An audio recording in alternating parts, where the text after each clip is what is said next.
All right.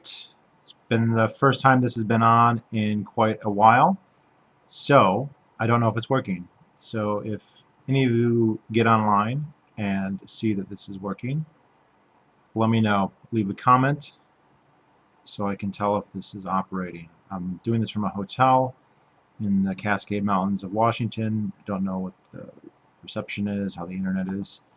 May not be very good. So, let me know if this is working or not. Boo, boo, boo, boo, boo, boo, boo, boo. No comments yet. Nobody online yet. No views. Jeez. You leave for a few months and just all your fans are gone.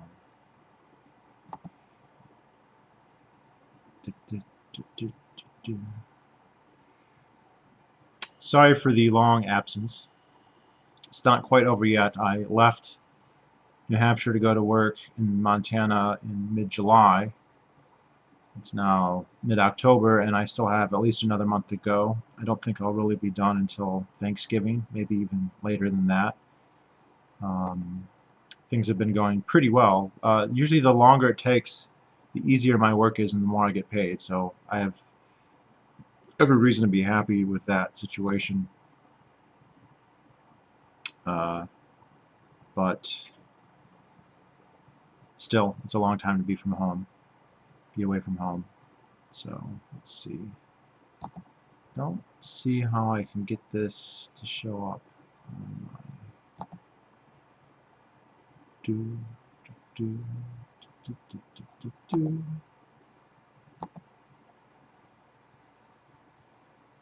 Oh, here we go.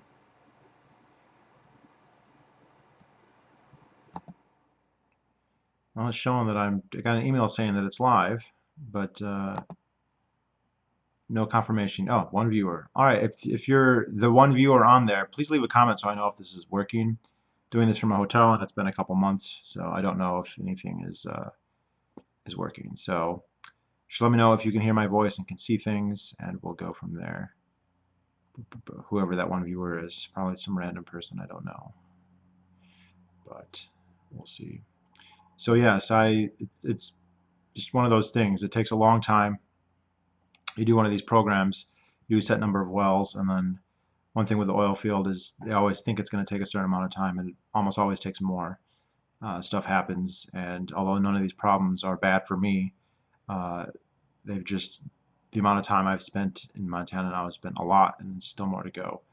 Um, and there's no way I have no internet really. I have internet during the day, but it's quite tenuous, not enough to upload a video, certainly not enough to do a live stream. I have no internet when I'm not at work, and I'm very far from anywhere. The closest gas station is 65 miles away, and the uh, closest Walmart is about 110 miles. So it's pretty isolated and does not really allow for much in the way of making YouTube videos or uploading YouTube videos. I guess I could record a video, but it would be very difficult to upload it. Very difficult, verging on impossible. So let's see. Do do do do do do do do do. Still no confirmation here. Let's see. About channels.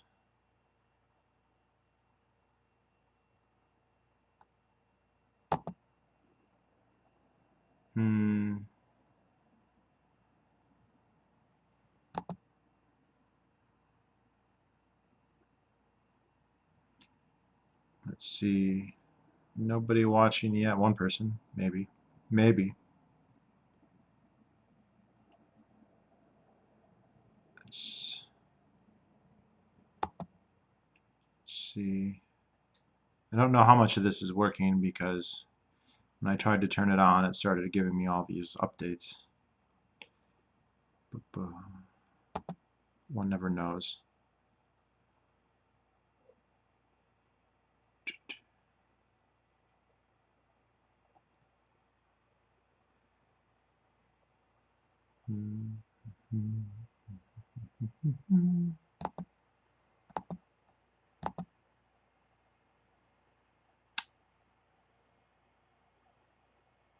Other than being at work, it's actually been quite productive. I find that I'm able to read a lot more when I'm working. Not sure why that is, because ostensibly I have less free time. But I don't know, there's something about it that just makes me more productive when it comes to reading. Is this?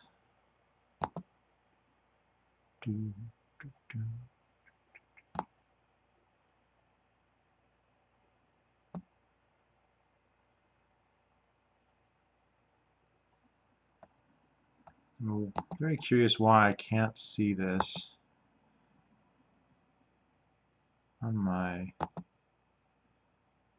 videos. Huh. Makes me suspect it's not working, but I don't know.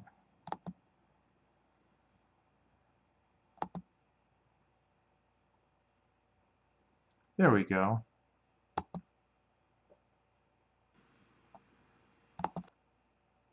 I do have a live stream. Okay, there we go. Definitely looks like it's working. Okay. It's working, but no subscribers. Again, so if you're new, if you're just on here, let me know if it's working. Leave a comment. I kind of got in the mood to make a video. There we go. Okay, it is working. Interesting. So am I still in the oil field?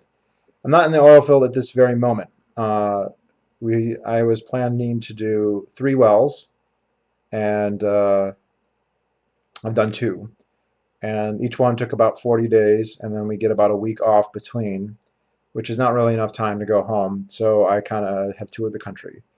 So I've spent a lot of time touring Montana, Wyoming, Idaho, and now I'm in Washington. And so this is coming from, I went to Seattle yesterday, and got to meet one of my subscribers who I've known for a long time, which is always a fun experience, especially with somebody who you've interacted with quite a bit.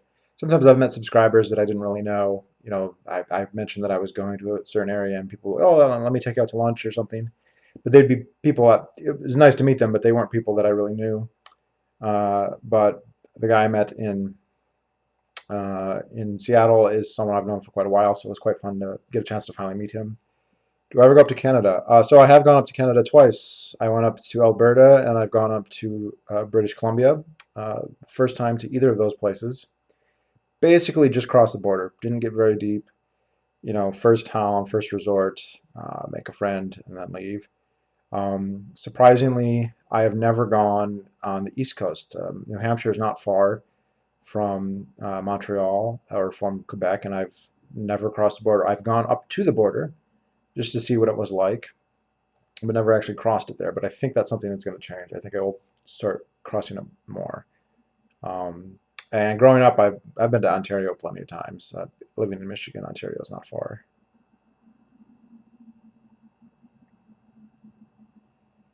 Going on vacation to a western state in December, is Montana a good tourism spot? I don't know about in December. Depends what you want to do, like what you're interested in. But Montana has basically it's a huge state. I think it's the 4th largest state by land area. The western half is just full of mountains, ranging from relatively short ones to relatively tall ones. But in the winter, it will be extremely cold. It's October, and we've already had sub-zero temperatures and lots of snowfall. So, and I don't think that the skiing is very big. There are ski resorts, but they're not that common. So yeah, it depends what you want to do. Wyoming's also a pretty good choice. There's a lot to do in Wyoming. I think on net I prefer Wyoming to Montana, but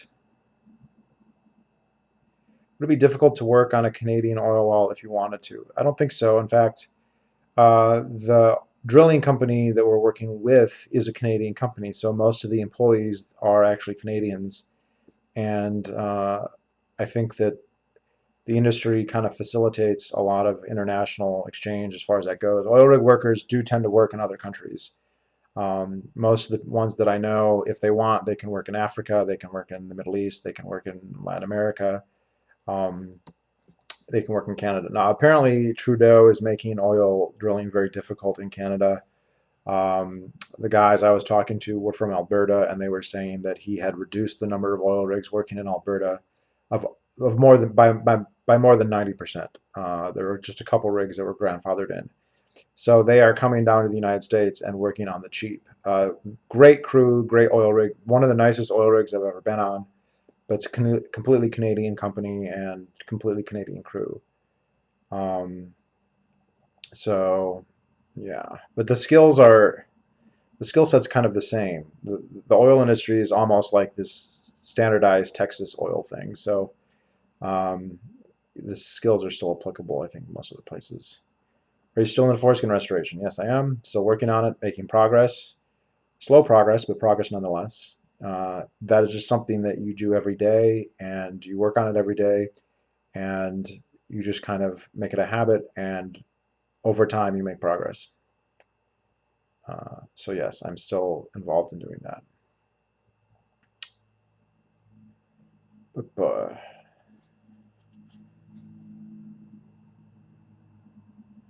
do you get paid more if you work in Africa or the Middle East, like with a combination of assumed lower expenses, higher pay due to so I haven't worked overseas. I've never tried to. I've never needed to. So I can't speak from personal experience. Um, Potentially, it depends where, but there's usually a lot of segmentation. If you go out overseas, there's a good chance that you'll be living on the rig, you won't be leaving, and you won't have any place to go. Um, and there's a huge difference between if you're on a rig where you can leave every day, in which case people will go, they'll go drinking, they'll I wouldn't drink, but I would go to a gym or go to restaurants, and you can easily spend a lot of the money that you earn by doing that. Whereas if you are in the Sahara Desert, that's just not an option. Uh, I don't know if the pay rates are actually higher though.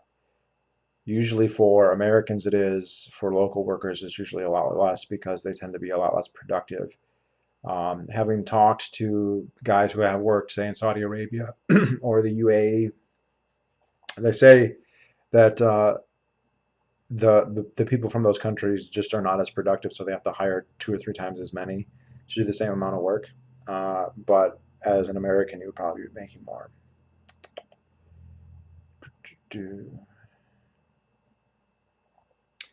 But yeah, I still have another month to go, uh, which is kind of why I wanted to make a video now.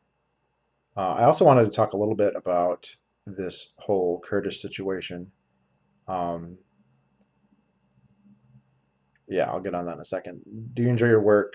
Uh, I have very mixed feelings about my work. The pay is good. It's interesting to travel. I like that I get to spend a lot of time out west. It's been great to experience this part of the country that maybe I passed through once or twice, but otherwise I would not have spent a lot of time. And I really appreciate that. But that's not actually, that's kind of like an ancillary thing to the work. That's not the work itself. The work itself can be very busy. It also can be very easy. It kind of fluctuates between high demand, high stress, high difficulty, high work, and extremely easy. Um, with oil rigs, when everything's going well and they're drilling fast, there's a lot to do, and it's very hard. But there's always the chance that something will break, there'll be a problem, and unless the problem is related to what you do, which it almost never is, it means that there's a pause in the work and you're still getting paid. You have to be there, but you don't necessarily have to do that much. Would you be comfortable visiting the Middle East or Africa since you're into guys? Do you contribute to a 401k? Since I remember I'm in one video mentioned investing in silver. So I'm not worried about, I don't really want to visit the Middle East or Africa particularly, but it's not a function of being worried about being gay. Um, from what I can tell as a Westerner, you would be kind of exempted from that. I know guys who do go to the Middle East, not as oil rig workers, but just as tourists. I know gay people who live in the Middle East. So I think there's a lot that is allowed. Um, I've heard like in Iran, for instance, yes, they do execute people, but they execute people who they catch repeatedly, and there's kind of a, hey, don't get caught. Not to exonerate what happens, but it's not like they're out persecuting people. That's rare. I think there's evidence that this has been happening like in Chechnya, but it's unusual. So no. And also, I mean, where I've been working in Montana, it's so isolated and logistically so impossible that I just don't meet any guys. I can't. They can't come to the oil rig. I don't have time to go to where they are, which is typically 100 miles away or more. It's not worth the trip. And so, I might as well be in Bahrain because there's nothing to do. There's no one to meet, no one close enough. It's quite interesting to see the differences in grinder. On the East Coast, if you're in New Hampshire or in Boston, if somebody is a mile away, 2 miles away, that's kind of far, especially in a big city. Someone in New York City, if you're a mile away, well, A, they'll never find you on Grindr because there's too many guys, but they won't want to meet you. But uh, out in Wyoming, people can be 100 miles away and they'll come meet you. You'll get messages from 100, 200, 300 miles away every day. I have not seen The Joker. I have not been able to go to any theaters. I haven't had any TV really.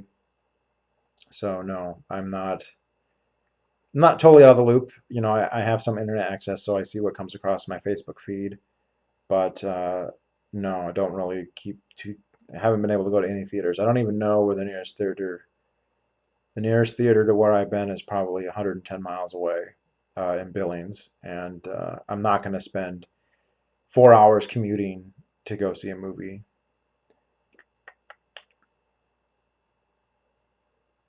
And no, I don't contribute to a 401k. I have a Roth IRA, but I don't contribute to it regularly. For those of you who must know, I find like I did hear just today actually about Hillary Clinton accusing Tulsi Gabbard of being a Russian asset. Don't know why Hillary even cares. Tulsi's not doing very well in the polls. She's not really going anywhere with her campaign. Why she would be singled out is unclear to me. I know that obviously Clinton likes to push the Russian agent question, and she's obviously a hawk, and she's a warmonger and a terrible war criminal for all that. But I don't know why she would want to do this to Tulsi anymore. Like, she never called out Ron Paul for any of that, even though he would fit the bill as well. So it's not unclear to me what her strategy is. I do think that it seems like there's a good chance that Hillary still wants to be president and that she's maneuvering in some way to try and make the primaries go her way. But I don't know that for sure, and I don't see how she could do it. Not that it's impossible, but I don't see how attacking Tulsi in this way does anything for that goal, if that is indeed her goal, which I don't know that it is. Uh, yeah, about this situation with the Kurds. Uh, I see these people posting like, "Oh no, the Kurds are suffering." Yeah, where were these people when we were subsidizing ISIS to the tune of $1 billion a year, right? Like, we were building the Islamic State, arming Al Qaeda, which is literally treason, and nobody who's now saying, "Wow, we have to help the Kurds," God forbid the Kurds suffer, gave a shit about the Kurds who ISIS was attacking. And when I hear people talk about it, it's just so many crocodile tears. It just pisses the fuck out of me. And these same people, oh, they're all worried and upset about what the Turks are going to do to the Kurds. Well, what about what the Saudis are doing to the Yemenis with our help, right? We're blockading Yemen with our navy. We're helping the Saudi Air Force to a pretty large degree and potentially to a greater degree than we know. There's some reports that the Saudi pilots, who are a bunch of princelings who are not actually very capable, are simply passengers in the jets, and that it's Americans flying them. But even if that's not true, we are directly aiding that war, and that's a much bigger war that's caused way more deaths than have happened in Kurdistan. And all these people who are crying about the fate of the Kurds, I mean, where were they? Where are they on Yemen? Where are they? Where were they when we were killing Iraqis, in Iraq, or Afghan civilians, right? It boggles my mind doesn't boggle my mind. It's crocodile tears. That's the term. I mean, they're just upset because they want an empire and they want a war and they want to criticize Trump. And Trump, I mean, is a terrible president and is a war criminal for other reasons. But the idea that him pulling out or refusing to engage Turkey over the Kurds is not a big deal. Okay. At this point, do you think Warren is probably going to be the nominee? Yes, I think that she probably is, but it's too early to know for sure.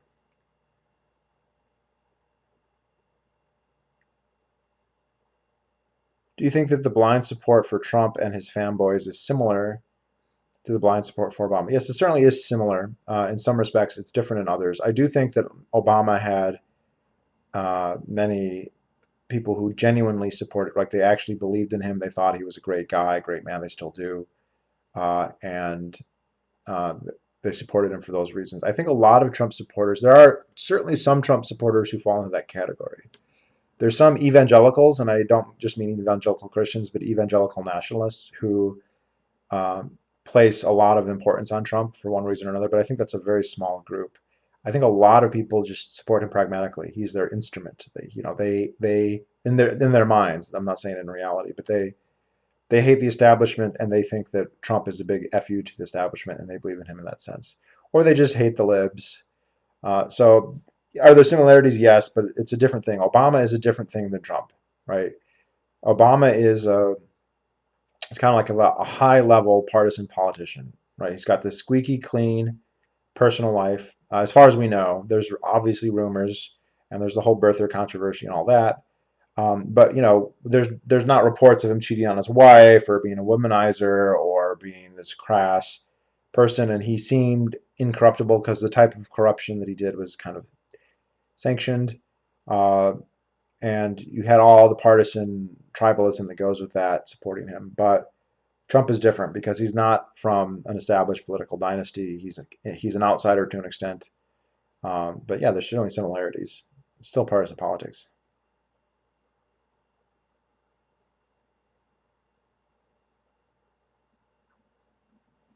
I feel like anyone who was aware of Yemen, their sympathy went away with the Iranian attack on the Saudi refinery that they claimed was from their territory. Yeah, I don't know. Like all the people that I knew of who know about Yemen were highly skeptical of that attack. Now, I'm not saying that it wasn't the Iranians, but the people who are aware of Yemen are the people who are most likely going to say, yeah, this could be a false flag or this could be somebody else. In fact, everyone that I know who knew about Yemen kind of had that reaction. And even if they accepted that it was Iran, the people, the Houthis in Yemen are not stand-ins for Iran. They're a separate entity. Yes, they're Shiites. Yes, they're having some support, but the two are not the same. And this is kind of the classic ignorance of the Americans where we will lob people. So the Taliban and Al-Qaeda become the same thing, and they weren't. They didn't have the same motivations. They didn't operate the same way. They didn't have the same ideology. They didn't have the same religion. Yes, they were both in Afghanistan, but that doesn't mean that they were in alliance together. Right? The Taliban was not helping Al-Qaeda with what it was doing, and Al-Qaeda was not really helping the Taliban. And this is kind of a same situation with the Houthis and the Iranians. Yes, they're both Shiites. There might be some support going on there. The support the Iranians are giving seems to have come as a result of us supporting the Saudis. So, even if it was Iran, that wouldn't suddenly retroactively justify what's been going on in Yemen. And that's the other interesting thing. It's kind of like when people talk about, like if you ever get in a debate about the massacre of the Branch Davidians in Waco, Texas in 1993, you talk about, well, basically what I think is 79, 78 Americans got killed on national television, including a lot of children, including a lot of people of color, actually. And people will kind of demur and will say, well, yeah, but Oklahoma City was way worse, and Oklahoma City was 100 times worse. And it's like, Oklahoma City happened 2 years later, right? So Oklahoma City can't be a justification for what happened at Waco. That makes no sense. And similar, let's just assume that Iran is guilty of these attacks. Well, first of all, these attacks don't involve 500,000 people dying, right? So their moral weight is nothing in comparison what happened is the end, they're targeting civilians. They're trying to starve civilians. They're trying to spread disease among civilians. They're not going after necessarily their military infrastructure stuff that they even have any. So there's that, but then even more fundamental than that is the chronologically out of sequence. You can't justify what's been happening in Yemen with something for the last, what, 3 years, 4 years, with something that just happened last week. That's totally asinine. I can't, like, that's an impressive logical leap that people make. Um, have you ever met anyone who voted for Obama in 2008 but supported Ron Paul in 2000? Yes, I have. Quite a few, actually. Uh,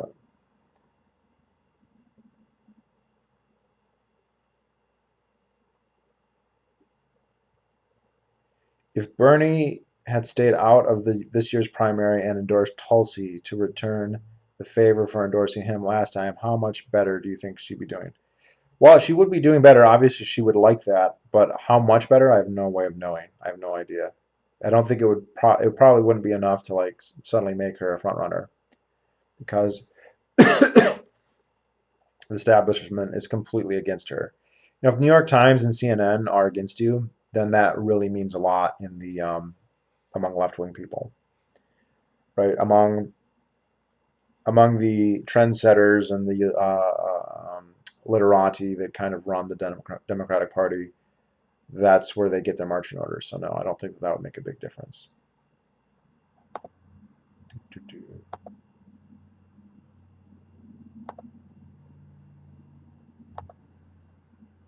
And I don't think.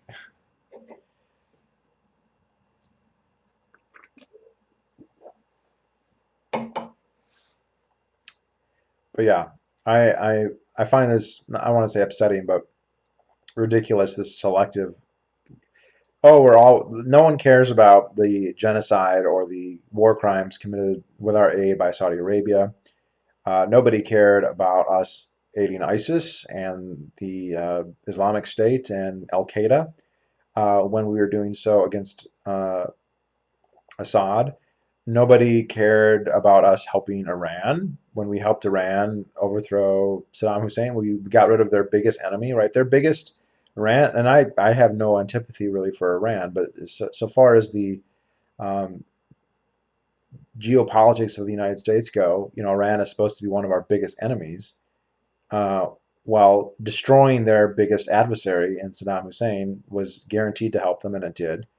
And I feel that there's very few people who take part in the political discourse in the United States who even acknowledge that, even though it's an obvious fact.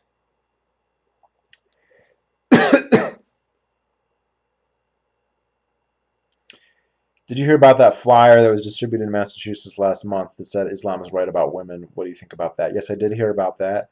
I think that's peak level trolling. I think that is identified one of the contradictions in the modern left in the intersectionality, where you have women are very low and Muslims are very low, but then you have all these ideas about the role of women in society that are quite obviously contrary to the ideas Islam has about women in general. And that's a very succinct way to point that out.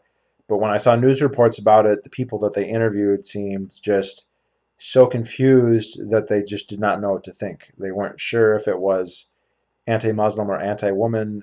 None of the people that got interviewed seemed capable of grasping the what the point was supposed to be. And that it's interesting, but so many people on the left are ignorant enough, suitably ignorant, sufficiently ignorant that glaring contradictions don't appear to them. And even and obviously some of them must know this, there must be some who are aware. I refuse, like, and it's not just women. You could say Islam is right about gay people, right? Same, in some ways even worse.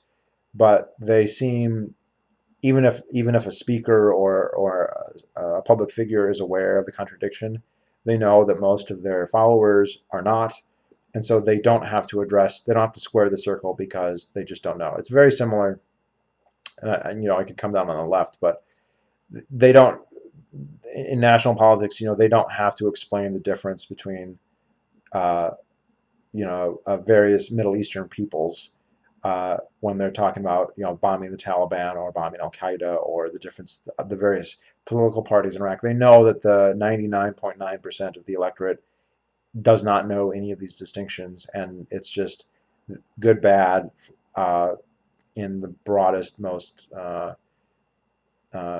imperfect uh, way. So the rational ignorance of the electorate makes it possible to basically get away with almost anything. You can say one thing and do the opposite, and people just can't tell the difference. And again, the interviews I saw about that showed no understanding on the part of the people they asked, hey, what does this mean? And I have seen no discussion on the left of how are we going to, we're talking about Muslims as the suppressed group, and then saying that women uh, have this role in society where it's equal to men in every way and there's no distinction, and Islam definitely doesn't hold to that. And again, same for homosexuals or apostates or for atheists. Those are other groups, right? Uh, and I think that they're just ignorant enough that they don't have to confront the contradictions there. It's true with other things too. You could say this about slavery, right? They're always talking about slavery, and most of them are just ignorant enough that they don't know that it's not just black people who were enslaved. It's not like the history of slavery is just white people enslaving black people and that's it. Everyone was enslaving everyone, and it's just myopic and ignorant to think it's only U.S. style child slavery. Are you pro-choice? No, I'm pro-life. I'm against abortion. I think abortion is homicide, and I cannot think of a justification for it. There's a gray area there when you talk about personhood, whether a so-called glob of cells is a person and has rights. There is a debate to be had there, but strictly speaking, it is alive. There's no question about that, and we have a scientific method of classifying life, and it is a Homo sapien. It's an animal, human life, and killing it is literally homicide. Now, homicide is also justified in certain situations, self-defense, maybe capital punishment, maybe there's a couple others. But abortion does not meet that standard, even in cases of rape, I'll add. So no, and the inability of the pro-choice, the pro-abortion argument movement to come to terms with that is nauseating. The fact that they will try and hide the truth of what it is and just diminish what's being done and just call a fetus by any other name than a human life, and deny that it's killing anything or deny that it's alive, stuff that's just blatantly factually wrong, rather than make an actual argument on why it's justified. Are most libertarians pro-choice or pro-life? Well, if you'd asked me 15 years ago, I would have said they're mostly pro-choice, and that may still be the case. But I think that there's been a large influx of pro-life people. A lot of the original libertarian theorists, people like Ayn Rand or Murray Rothbard in particular, they were quite explicitly pro-life. But I think that Rothbard was dead wrong about a lot of stuff. Abortion, one of the clear examples, children being another one. He thought that parents had no obligation to their children, and I think that just makes no sense, even from a libertarian perspective. And so you've seen a growth, and I don't want to attribute it to Ron Paul, but Ron Paul, is a big influential libertarian in terms of the people who are currently libertarians, and he was pro-life. And but I don't know that there are surveys on this, so it still could be a majority are pro-choice. I wouldn't be surprised. But there is definitely a large pro-life element. It's not a rare thing anymore, if it ever was. I know my subscribers, very, very many of them are pro-life. Uh, what do you think of the fact that some of the alt-right people have jumped off the Trump train and have joined the Yang gang? This is a phenomenon I'm unaware of, so I can't think of anything. I don't know why they would jump onto the Yang train. Yang is not a politician, and he's a sincere guy who has his opinion, and I agree with him on, say, the intactivism, although he is a terrible intactivist. He backpedaled on his intactivism immediately. But this UBI stuff is just stupid. I just honestly They have not made the argument there. I know that there are people I do respect who believe in it. Charles Murray comes to mind. But I have just not been persuaded that A, it's the problem they think it is, or B, that's even remotely a solution. So I have never heard of the phenomenon you're describing there. If I had to speculate, though, look, alt-right people, there are former libertarians in the alt-right. There's a couple famous ones. But in general, I don't think alt-right people are former libertarians. Yes, you can point to, what's his crybaby name? Cantwell. But if you look at that march of those people at Charlottesville, not many of those people were former libertarians, and most of them are going to have much more collectivistic, nationalistic tendencies. And in that situation, there's nothing about Andrew Yang that they would necessarily disagree with, other than the fact that he's Chinese. Are the neocons slowly losing grip on American foreign policy? I don't think so. Like Trump had the potential to do that, but they still have, I think, complete ideological control of almost all Republicans, other than the fringe, non-interventionist Ron Paul part of the party, which is a small minority of part of the party. The Walter Joneses, who's dead. So they are still the default, and in the Democrats, as we can see with the treatment of Tulsi, as we can see with the support of all these wars.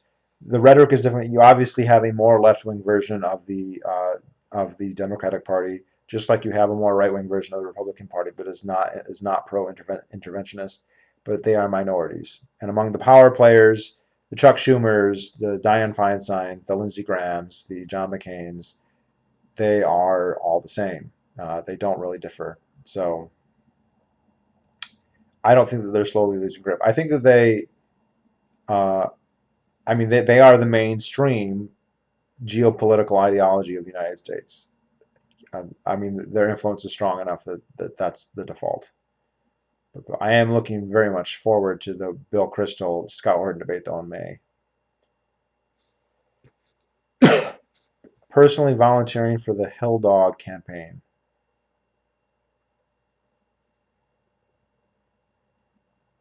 I don't know what the Hill Dog campaign is. Would you date somebody who has radically different beliefs? Sure, I have no problem with that. I definitely have met guys I've met socialists, I've met communists. I've dated people. Being in New Hampshire, we get people who are in the campaigns, and I have dated more or less, or at least had cordial relations with, not serious dating, not like we're boyfriends, but like go out to dinner, hook up, friendly terms with Hillary supporters, uh, Bernie supporters, Warren supporters. I know people on their campaigns. I know people high up in their campaigns, and we suck each other's dicks. It's fine. I knew some high ups in the Hillary Clinton campaign last go around. That kind of segregating yourself just doesn't do any good. Neo-Hamiltonianism. Well, I'm not a Hamiltonian. Just found out the other day that his grandson died at the Battle of the Little Bighorn, too. Interesting. Do, do, do. So the alt-right are not, in general, they're not minarchists, they're not libertarians, they're nationalists. And, you know, they really are not, they have very little in common with libertarians. They never really have. They hate the left. Okay, fair enough. Who doesn't mind that? But they don't want to destroy the state. I remember I had a friend in college. This is before the alt-right was the alt-right, but they described themselves as paleo-conservatives. And they weren't for free trade. They weren't for free speech. They weren't for uh, radical gun rights, where they said, we don't want to dismantle the state. We want to use the state against our enemies. And I think it would be fair to say they weren't necessarily racist, although there definitely were racist ones.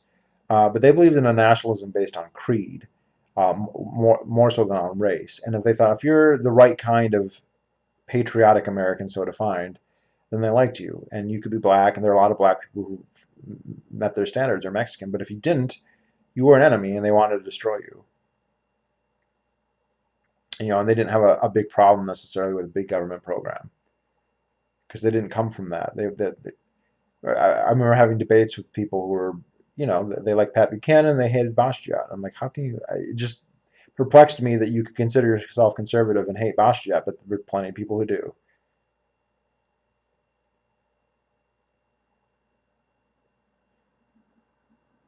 I have not heard anything about people switching to Yang. Why Yang? Is it just the UBI? That doesn't make any sense to me. If Warren becomes president, how different do you think she will be on foreign policy compared to past presidents? I don't think she'll be different at all. I think she'll be another Obama. She'll come out and she'll talk bad about the wars, but give no specifics and say, well, we have to do it the right way. And, she was terrible about. The only way she could be different is if she started ending the wars. And has she come out and said, applauded Trump for not helping the Kurds? Nope, she's not. So she's going to be, will be in Afghanistan forever, will be in Yemen forever. Democrats just don't have the cojones to face up to being called doves or weak on terror, or weak. They don't want to be perceived as weak. And so they bomb even more. They do even more. Democrats have been historically way worse on the war. I guess because Republicans have been bad. Like, there's no question George Bush is up there as one of the worst presidents ever. But he's actually probably the worst Republican when it comes to that, because otherwise we're talking about Wilson, we're talking about FDR, we're talking about LBJ or JFK. These were all awfully terrible presidents when it comes to war. And their Republican successors were the ones who were much less bellicose. Nixon, for all of his many flaws, was not as bad as LBJ or JFK when it comes to war. Even though, yeah, he's still a war criminal, just not on the same level. The same with someone like Eisenhower. He was way less bellicose than was, say, Truman or FDR. You can always say, well, different circumstances, fair enough. But I think that Republicans feel like they don't have to prove anything, and Democrats feel like they do. And there's nothing in Warren. You see with Tulsi that there is a difference. And Tulsi being a veteran, she can get away with it, but she's the only one on the Democratic side who's even remotely close to that. And Warren's definitely just more of the same.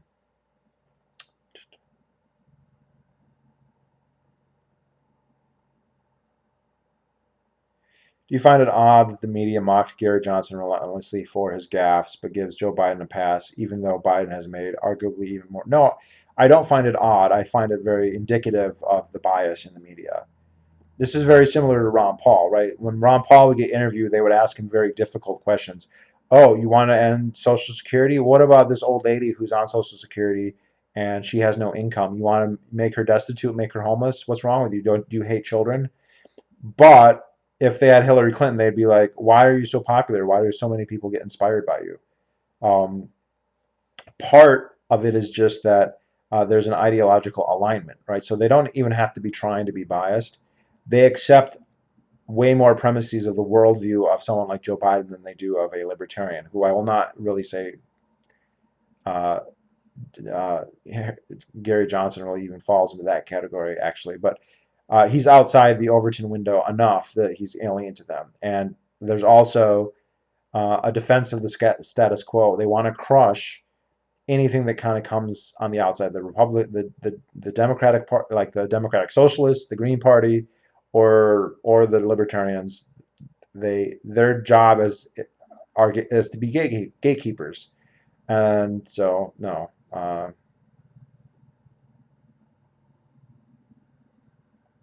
not. It didn't surprise me at all. It doesn't surprise. Look, there's gaffes. Obama had gaffes. They just completely ignored. And Biden has had tons of gaffes, and he has a ton of creepy, weird. He's a weird, creepy, bizarro, senile man who said all kinds of ridiculous, stupid shit, and they just let it slide. They let all kinds of stuff slide. They let but all even John McCain or any of them, they'll say stuff that's completely wrong. What did Biden say in the last debate? That the United States never wanted to do regime change in Syria. And yet we can find video of Obama saying our goal is regime change, has always been regime change. So that's a fact. The media should be aware of that. And do they call out Biden to say, are you just lying? Or are you so fucking stupid that you don't know what your own president said when you were vice president? Nope, they don't say any of that. Uh,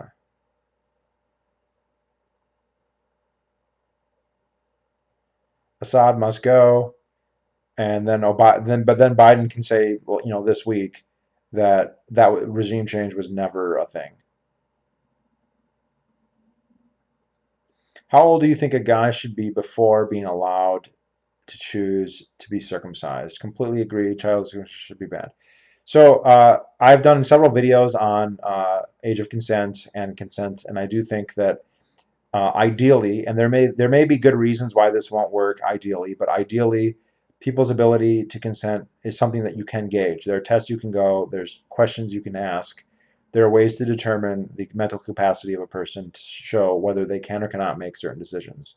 And there's a gradient. So you're able to consent to kissing before you're able to consent to having sex, and you're able to consent to have sex before you're able to consent to marriage. That said, you're looking at every particular age cohort. So let's say everybody born in every 13-year-old or every 14-year-old or every 15-year-old, you're going to get a different percentage of those groups that are capable of different things. So if we're just talking about having the rational, coherent ability to decide whether someone should have sex, do they understand the risks? Do they understand? Can they empathize enough? Can they understand the consequences enough? And we construct a test that can determine that. And by the way, that's not particularly difficult or challenging uh, thing to do. If you tested 18-year-olds, you would find that most of them can, and there's a few who can't. There's going to be people at every age that can't do it. If you do 17-year-olds, you're going to get a number that's pretty close to the same as the 18-year-olds. There's not going to be a big difference. You do 16-year-olds, it's going to be a very large majority. You do 15-year-olds, I think it's still going to be a very large majority, but there's definitely going to be some who can't. 14-year-olds, I still think it's a majority, but a smaller one. 13 is kind of a year where you might be looking at 50-50, something like that. And then 12-year-olds, you're going to find a small minority who can, a majority who can't, would be my guess. And that's for having sex. And I think that circumcision is something that's probably a little bit harder than sex because it's longer term. And it's also very difficult to understand fully what's at stake. Uh, we can list the things for sex and, STDs, pregnancy, longer term consequences of that aren't that out. So I think that I don't think it's 18. People can decide things before they're 18. I think it's probably closer to the mid-teens, 14, 15, 16. And that's my take on it. But as long as we're going to be treating everyone under 18 as a minor and say that people under 18 can't consent, then it should be 18, right? You need to be an adult then. And I think people are adults earlier than the age of consent laws currently, suggest. Um, but there's this unspoken understanding, sometimes it's acknowledged, that if you don't force people to get circumcised as infants, the vast majority will not choose to do so. Probably 99% will not. There are exceptions if you have a culture, right? So there are cultures who do it. Most cultures that circumcise don't do it to neonates. They do it to younger children, but they don't give them a choice. It is just an expectation that they must do. And they do it to children who are a little bit too young to say no. You do it to an 8-year-old or a 10-year-old, the chances that they are able to object in any meaningful way are quite limited. Whereas if you do it to a 15 or 16-year-old, totally different story. And that's why they don't do it to 15 or 16-year-olds. Typically, it's done to 8, 9, 10. Da, da, da.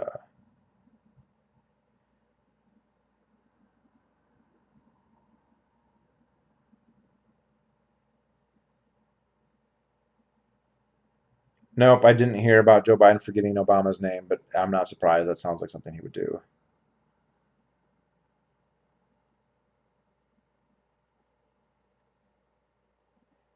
Because female circumcision mutilation is not going to be done in the West at all, even. Well, that's not true. An adult woman can agree to get circumcised. The law is only against children doing it, having it done to children.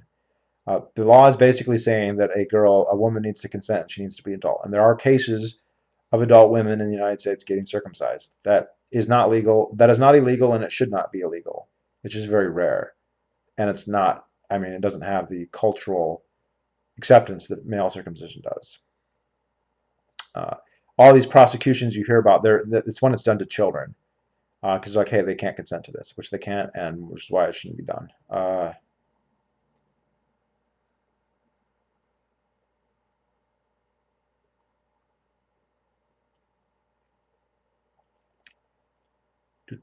What does it say about the human experience that historically people have lived under thousands of years of monarchs than time spent under free elections? I don't think it says anything, and I think that your time horizon there is way too short because monarchs have only been around for, let's say the last 5,000 years, maybe let's say 6, 7,000 if you want to be really generous. So physically modern humans have been around for, 250,000 years. Um, Intellectually modern humans have probably been around at least 50 to 75,000 years. So for the large majority of human history, we're talking about hunter-gatherers who don't have kings or queens or anything resembling hierarchy of that type. Hunter-gatherer bands tend to be relatively egalitarian, relatively decentralized, and that is the vast majority of human history. And it's only since the Neolithic Revolution, and really only the last half of the Neolithic Revolution. So the first 5,000 years of settled agriculture, you still didn't really have states, and you still didn't really have kings. Those only developed with irrigation and certain types of crops and certain types of agricultural. There's a really good book on this called Against the Grain, if you'd like to read it. I don't remember the title, but I did a video on it. It's a short book and really, really worth reading. But the first states really needed very specific circumstances to arise. It wasn't some ubiquitous thing that every society had or was seemed inevitable. It seemed like it only could happen under very, very choice circumstances. So also would question the idea of free elections. I think that Noam Chomsky is very correct when he talks about manufactured consent. I think that democracy is a way to better um, motivate a larger percentage of the populace to be invested in the state and to harness the resources of the society that much better for the political elite. I don't think it's anything about actual freedom. There's no evidence that more democracy gives you more freedom or anything like that. But,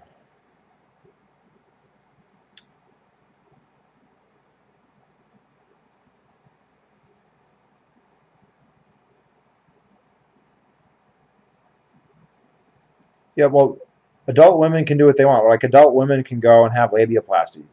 Adult women can go. You can do whatever you want, man. There's adult men who don't just get circumcised. They cut their penises off, right? It's called being trans. So you can, when you're an adult, you can do whatever you want. Basically, you can kill yourself, right? This is the whole. You can kill yourself if you want. It's legal.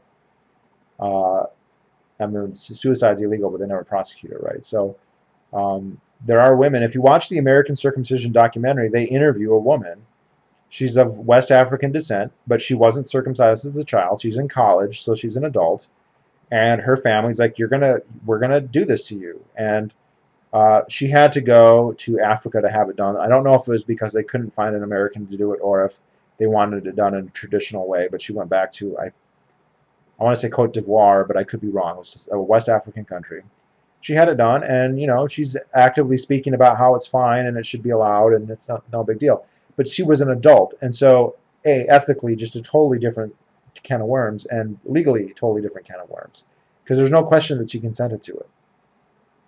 These 8-year-old girls who got circumcised by the doctor in Dearborn, Michigan 10 years ago, open question, could they have consented? The actual, legally, no, even by my lights, and I put the ability to consent much earlier than most people, they still couldn't do it. So, why do you think Stefan Molyneux has descended into the mansphere racist nationalist movement? Well, I'm not sure. I think that part of it is that he is just an egomaniac, and if he can elevate himself by saying, well, not only am I smart, I'm in the white race, I'm smarter than everyone else. I could see him being influenced to do that. But I think it's probably more to do with um, he wants to be popular, he wants to be famous, he wants people to listen to him, he wants an audience, he wants people to revere him and to find him compelling and influential and wise. And he just craves that. And look, everyone craves that. I mean, it's fine to crave that, but when when you will sacrifice your dignity, your honor, your principles, then it's gone too far. And I think what you started to see happen in around 2012, 2013, and I noticed this. It may have started before, but I noticed this with the Andrew Zimmerman video, which, by the way, I thought was a really good video. That he suddenly found. I know that with that video, he got a much bigger audience. All of a sudden, instead of being this clique of anarcho-capitalist libertarians, which is a very small circle of people who are not inclined to be your fucking thralls forever, although there are certainly anarcho-capitalists who are capable of that. He suddenly had a big, wide audience of, basically right-wing people. And that's where the views were, that's where the money was, and if those people listen to you, then he wants to talk to them. He wants to say what they want to hear. And so next thing you know, he's talking to them. And how much of it does he believe? It's very hard to tell. And when I say very hard to tell, there's no way to know for sure what he actually believes and what he says he thinks his audience wants to hear. But I think he just realized there's a much bigger market than the libertarian market or the ANCAP market. And so he's going for that. There also might be this, I want to be iconoclastic. I want to hate the libs. I want to do the opposite of what people think. And race realism, which is something I don't necessarily disagree with, race realism, the idea that you can't talk about race or whatever, that doesn't bother me at all. But it seems like there's an incentive to just really hammer down on that, because then you seem avant-garde and free thinking because you're violating the taboos of the liberals, which is fine. That's fine, but you shouldn't allow that then to define everything that you think. Which I'm again not saying that that's the case with him, but I don't know. That's my take.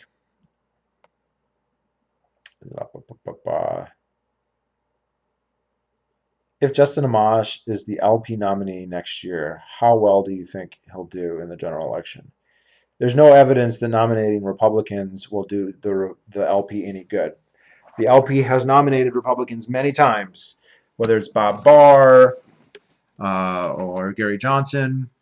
There's no evidence that doing that will up the ante of the LP. The LP has done the best when they just have hardcore libertarians.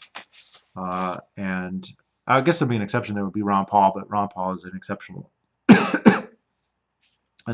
man. So I don't think that, as much as I am a fan of Justin Amash and respect him, I don't think that just him running is going to do anything.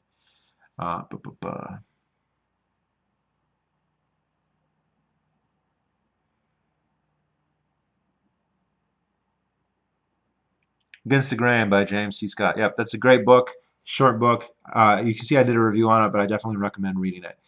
I think it's important. One of the things people struggle with, anarchists especially, is you may be persuaded by the arguments for anarcho-capitalism, and then you'll say, well, wait a minute, it all sounds great, but how come states seem so prevalent? They're everywhere, so how can anarcho-capitalism be right? Well, first of all, you have to take a long enough view. States in the historical period, yes, states have been pretty common, although not as common as people think, right? The first states started in Mesopotamia and in Egypt. Well, so let's say it was 3,500, maybe 4,000 BC on the outside. Well, in 4,000 BC, that means there were a couple little statelets in the Tigris and the Euphrates River valleys, and in maybe the Indus and the Nile.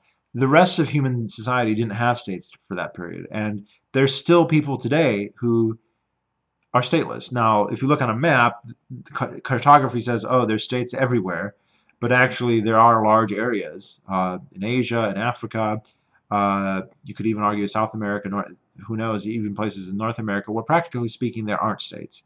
Now, at this point in human history, it's a minority of people who fall into that category, although not as small as some people think. Scott wrote another book, I think it's called Living Without a State, about Zomia, which is just a large region in Southeast Asia that is effectively ungoverned.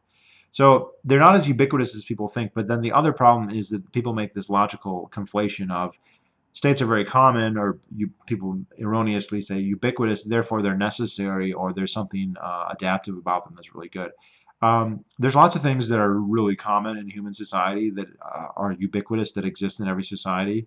But that doesn't mean we assume that they're then necessary. So venereal disease, organized crime, lying, theft, religion. There's a whole list of things that are damn near ubiquitous or are ubiquitous, even more common than states, And yet people don't say, well, you have to have religion, otherwise you can't have society because they all have religions, or they all have venereal disease, or they all have child abuse, or they all have crime, or they all have bribery, or they all have corruption. I mean, you could make the argument, look, find a society that lacks corruption. Well, they don't exist. That isn't an argument to say that we need corruption for society to work. So I think Scott kind of takes the line that states are a type of organized crime that require a type of exploitation or expropriation that requires very, very particular circumstances to work. And those circumstances are technological, they're geographic, and they aren't necessary. They aren't necessary. The fact that they're common doesn't make them necessary. They might be hard to get rid of, and that's a problem. But that doesn't mean that we need them or that they're necessary.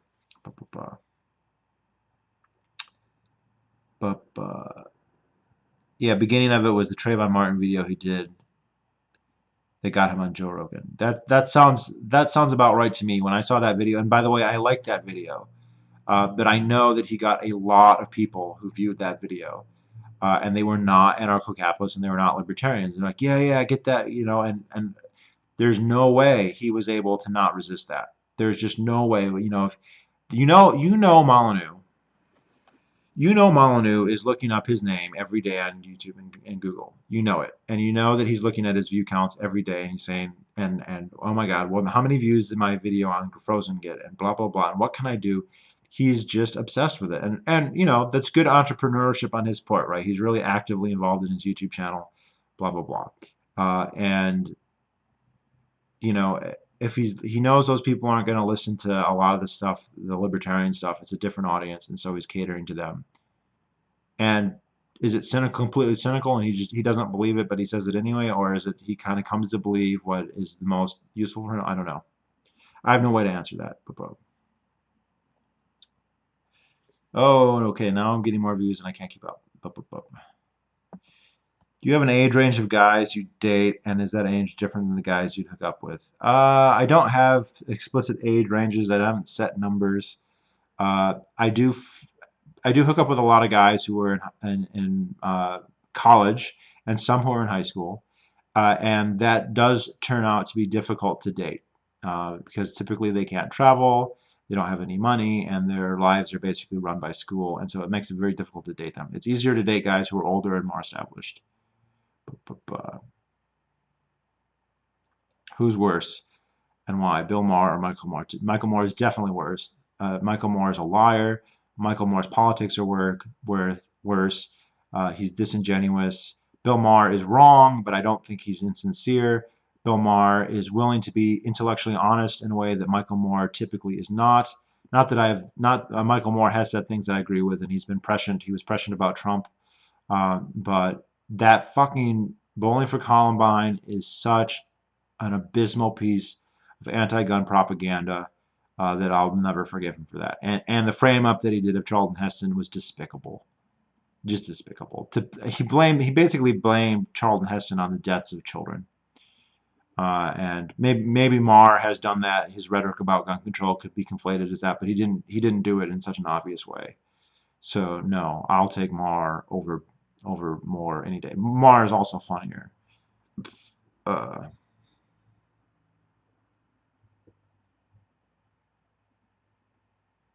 Do you think UBI would make having a job pointless? If it was high enough, no, I don't think so. If it was high enough, a lot of people would choose not to work. It wouldn't make it pointless, though, because I do think that people actually need a purpose. Now, I won't go as far as, say, feudalists would go and say, well, you need a purpose, and so we're going to tell you that your purpose is to be a serf or to be a gentry or whatever.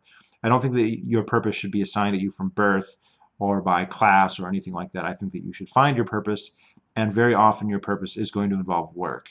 You cannot simply have a purpose of just being leisurely all the time. Although capitalism gives you that option to choose to do that to a large extent.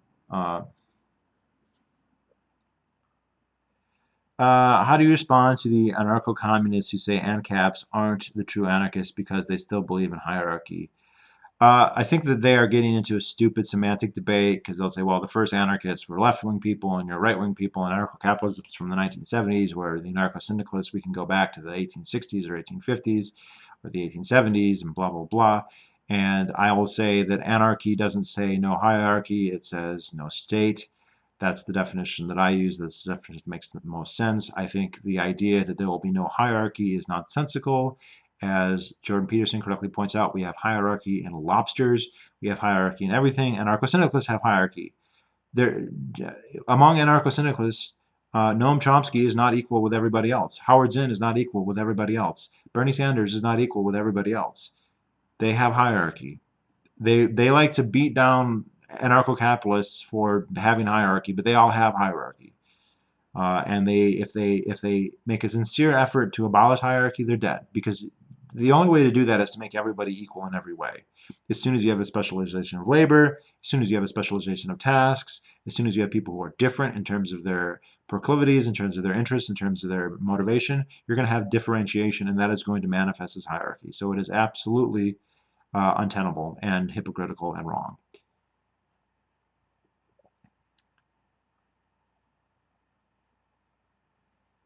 Let's see, I'm catching up.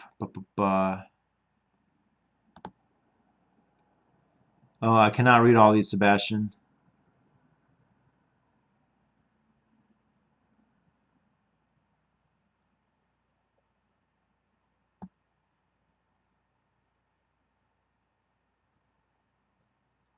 In 2016, right-wingers made compilation videos of Hillary Clinton supporters crying on the election and bragged about drinking liberal tears. If Trump loses in 2012, will right-wingers be the ones crying? I don't think they'll cry. They'll be upset and they'll be angry, and they'll go buy a whole bunch of guns, for sure.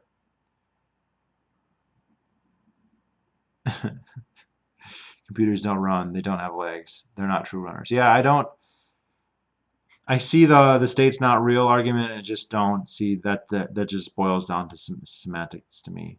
I don't see, and I don't see, like, it's not going to win an argument. You're not going to tell someone, hey, there's no such thing as states, they're just people. Okay. Boo -boo.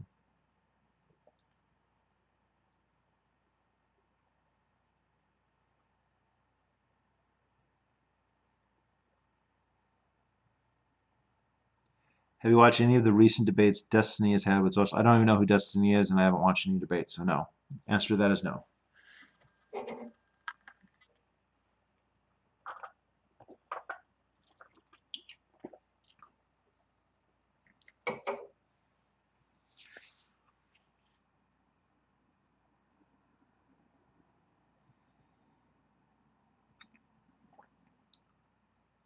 I am new to anarchism and accept that authority is not rational, but am torn on what flavor of anarchism makes the most sense. Why should I choose anarchism over, say, anarcho-syndicalism? Well, first of all, I don't want to say that authority is not rational. There's plenty of things of authority that make sense to me. I think it makes sense, evolutionarily speaking and practically speaking, most of the time for young children to appreciate the authority of their adults. When I go to get my oil change, I respect the authority of the mechanic, right, or to get my car fixed. And Kropotkin talked about this. You know, when he goes to a cobbler to get his shoes repaired, he respects his authority. He doesn't go and be like, listen, I know these are my shoes and you're a cobbler, but you know we're going to vote 50-50. It doesn't make sense. So authority isn't necessarily wrong, but there is such a thing as what I would consider illegitimate authority. I'm just the king. I have the right over you because, or I won an election, so I have authority over you. That stuff doesn't make as much sense to me. So there are types of authority that I think are fine. There are types that I think that are not fine. Where and you just see a disconnect in where the authority comes from, how it was earned.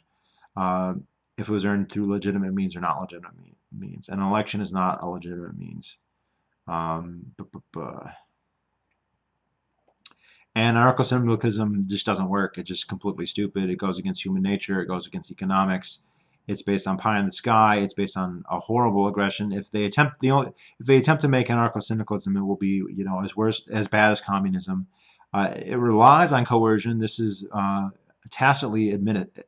Like if anarcho-syndicalism was just better, they should just say, hey, we should just have a free market. And you know what? Since anarcho-syndicalism is better, anarcho-syndicalist firms will outcompete anarcho-capitalist firms, and employees will all flock to anarcho-syndicalism because that's better and because workers like that better, and so that's what will happen. But they never ever accept this. They want to have legal penalties, legal requirements to force everyone into anarcho-syndicalism because I think they understand, and if they don't understand this, then they're morons, that anarcho-syndicalist organizations most of the time are not going to be, they're going to be outcompeted by hierarchical capitalist ones, and most workers are going to choose to work for a wage, not to be a shareholder in a company.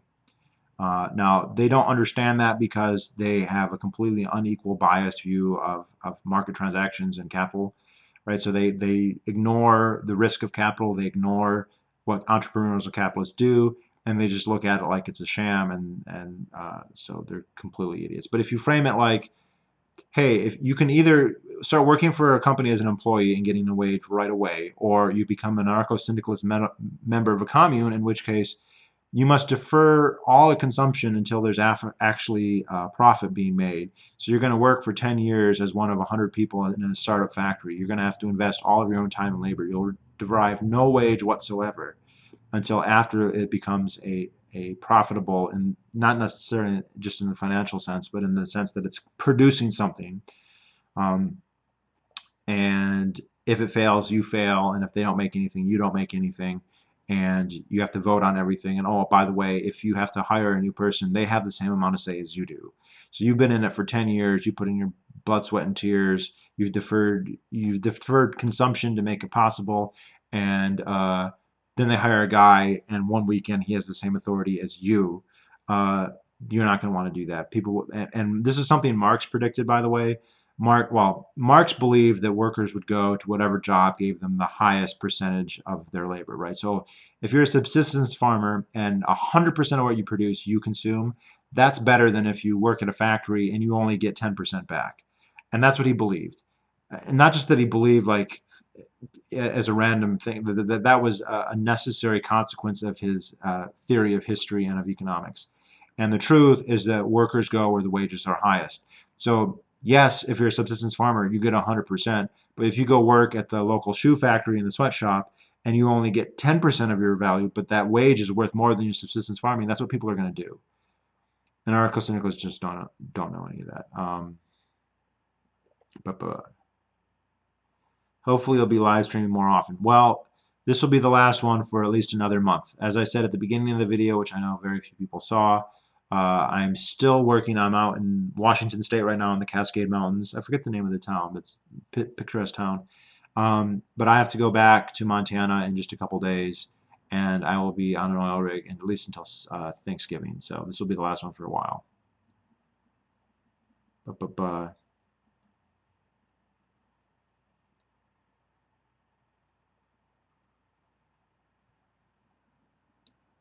have you ever heard of Robert Hanson's books? No. I don't know anything about Joe Walsh. But I either need to work for a boss or starve. Yeah. Well, you have to work for the collective or starve, right? Is the collective just going to give you whatever you want or need without you doing anything, or do they expect you to work? And if they expect you to work, then they can go fuck themselves with all that moral superiority. Oh, like no, you still have to work, and you have to do what they say on their. You don't, and you can't leave. You don't have a choice.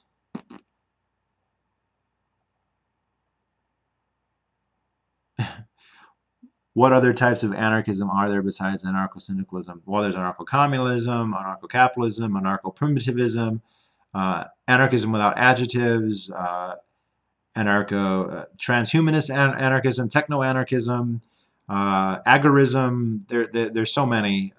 If we're going to say anything without a state, then that's kind of a negative view, and anything that you use to replace it, you can put a hyphen. So there's many, many types.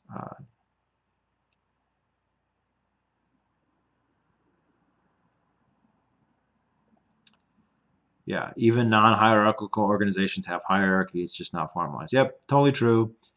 Totally true. You have a room with 10 people and they don't have any kind of distinction in title. They don't have any kind of distinction in formal social rank, and they're not equal. There's still a hierarchy there. You see it all the time. It's just how it is.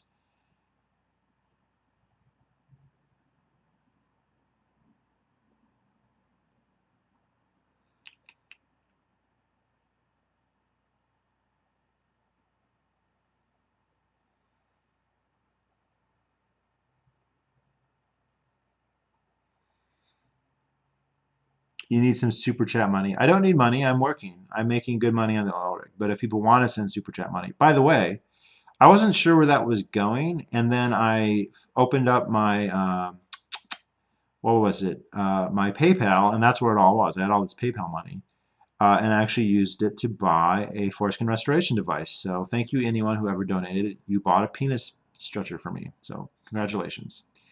Ba, ba, ba. Let's see.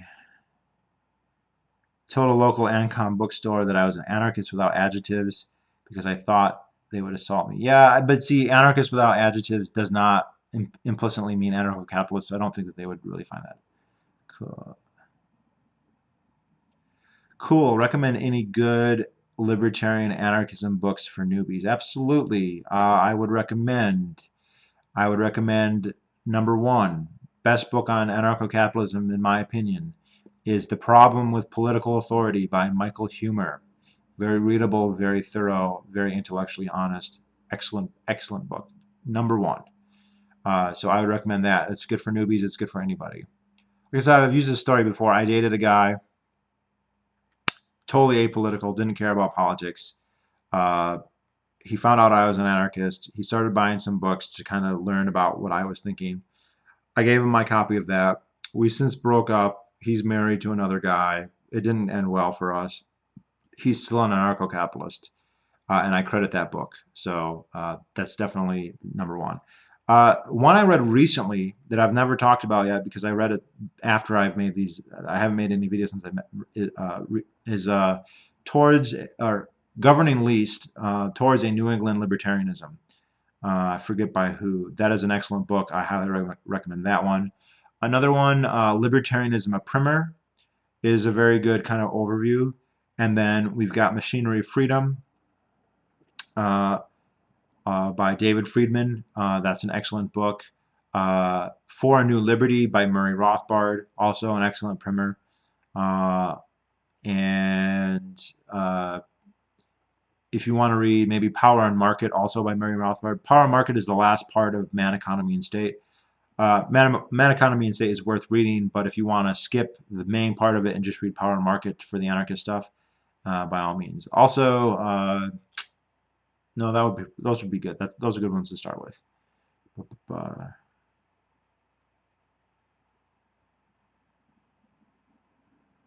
What's the oldest age woman you'd reproduce with, and what's the oldest age that you would be willing to reproduce yourself?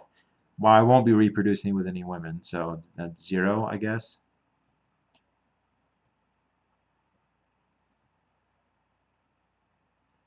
Have you ever read Jan Narveson's The Libertarian Ideal? No, I'm not familiar with him. Dan Mueller, that sounds correct. That book is very good. So basically, just to give a synopsis, that book, relatively new. There's an interview that he did with Tom Woods, which is how I heard about it.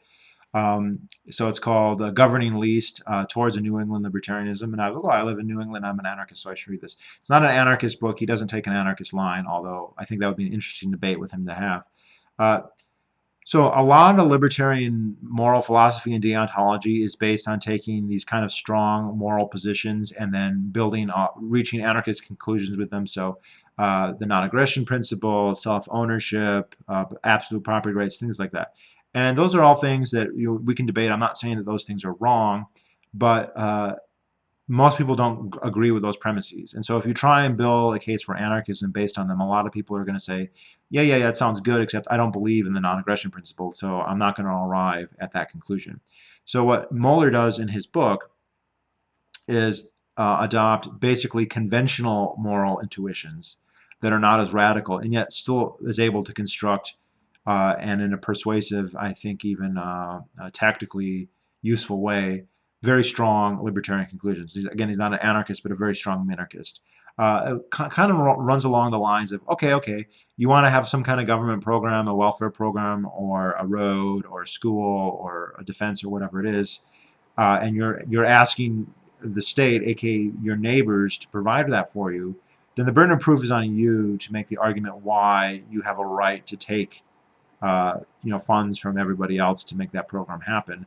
And he doesn't say that that's never right. Of course, a lot of libertarians will say that's always wrong, and I'm very sympathetic to that view. Right? I fall along the lines of I don't think that there are any involuntary positive obligations you have. But even without accepting that, you still end up with quite a minarchist state. So it's a pretty good book. There's also other interesting stuff in there. He has an interesting talk about reparations and how that's so tricky, but not necessarily wrong. So I think that's a really good book, and it's a new book. So even if you're an old school libertarian, I recommend people check that book out. I'll do a review of it when I get back to I just read it when I was in Montana. So.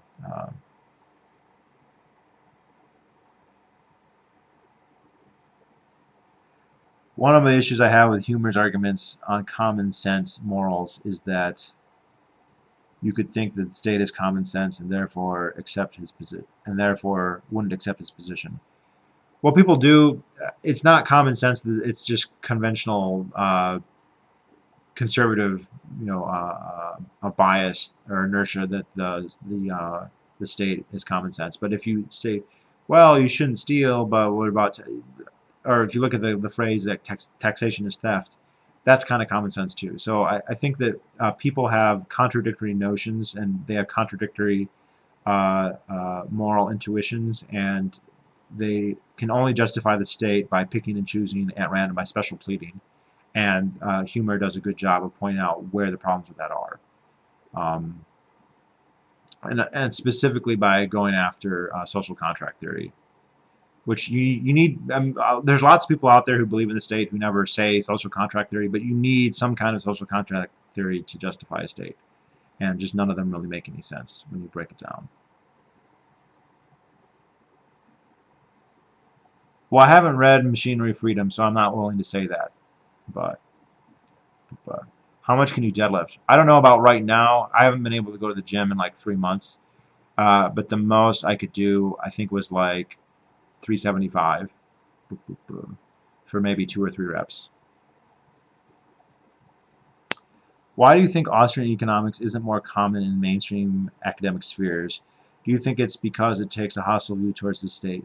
Yes, and also you have to understand that with the accreditation system and with and this is not just true with economics, but these are cliques. These are self-perpetuating ideologies.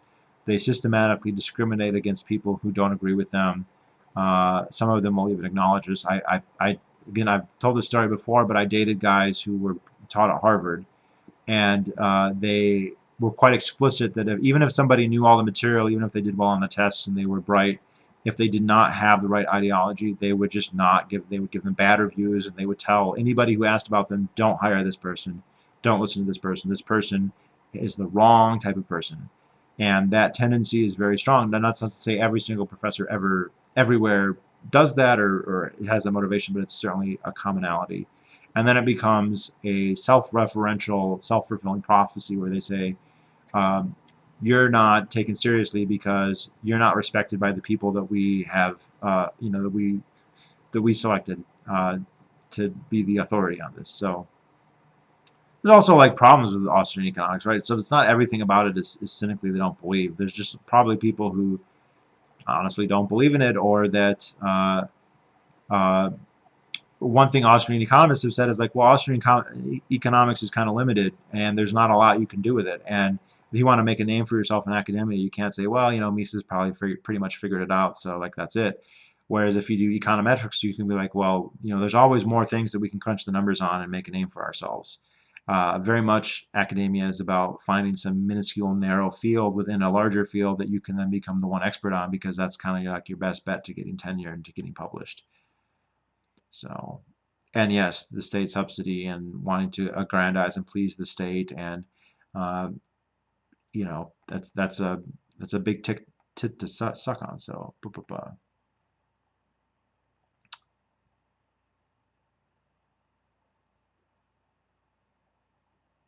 uh,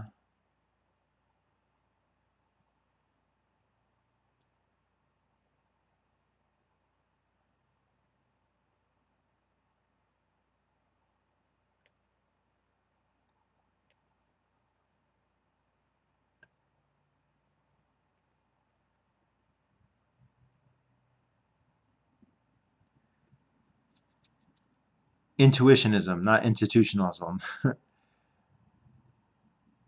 Who is this Jan Narverson? Is he like Swedish? Yes, Jim Jesus, you gave me $2. Oh no, wait, one of it was 8 minutes ago and one of it was 4 months ago. And that's going to be going towards a new fucking foreskin restoration device, just like the last one.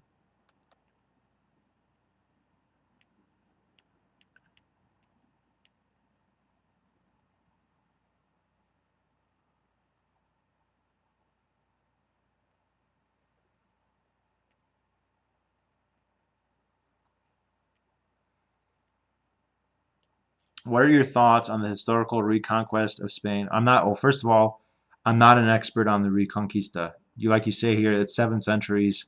And if I repeated everything I knew about it, I could probably do it in like 2 paragraphs.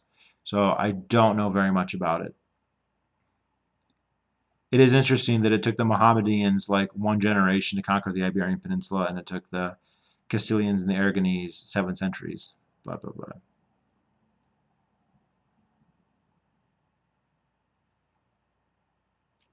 What do you think about Yaron Brooks, and why are objectivists like him always hardcore Zionists? Probably because Ayn Rand was a hardcore Zionist, and objectivists are obligated to do whatever she thought or agree with her on everything. Uh, and uh, Yaron, I don't know if he's Jewish, but Ayn was.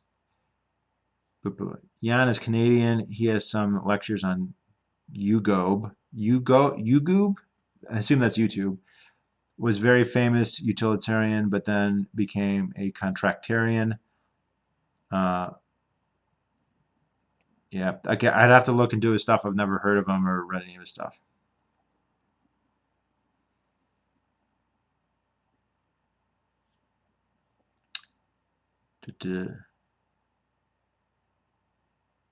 Jan was born in Israel. Okay, no surprise he's a Zionist then, because he's not a Palestinian.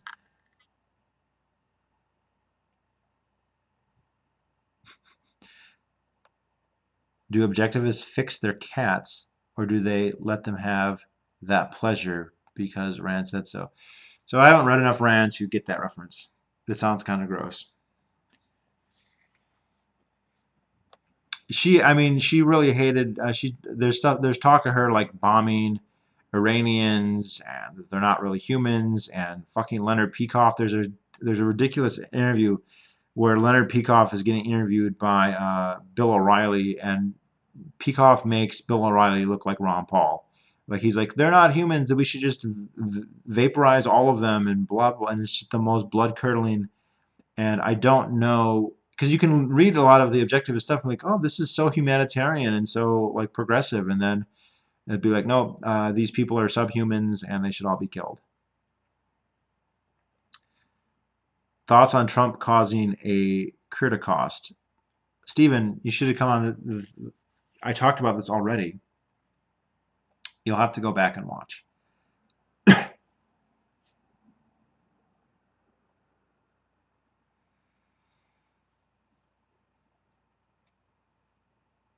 Yeah, but Peikoff's book Ominous Parallels is about how there are ominous parallels with Nazi Germany, not with uh, 19th century Prussia. So maybe they say that, but do they mean it? Apparently they do. And Steve, just to answer that question, um, I think Obama caused the Kurd because he was subsidizing ISIS, and so he gets the blame, not for Trump for pulling out. Wouldn't have been a problem if we hadn't been subsidizing the Islamic State and Al Qaeda for 5 years.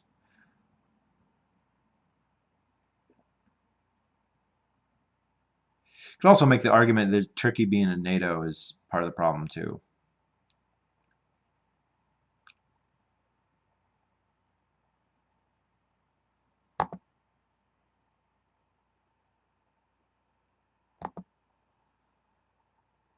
Oh, yep, I got an email that says I got $1. Thank you.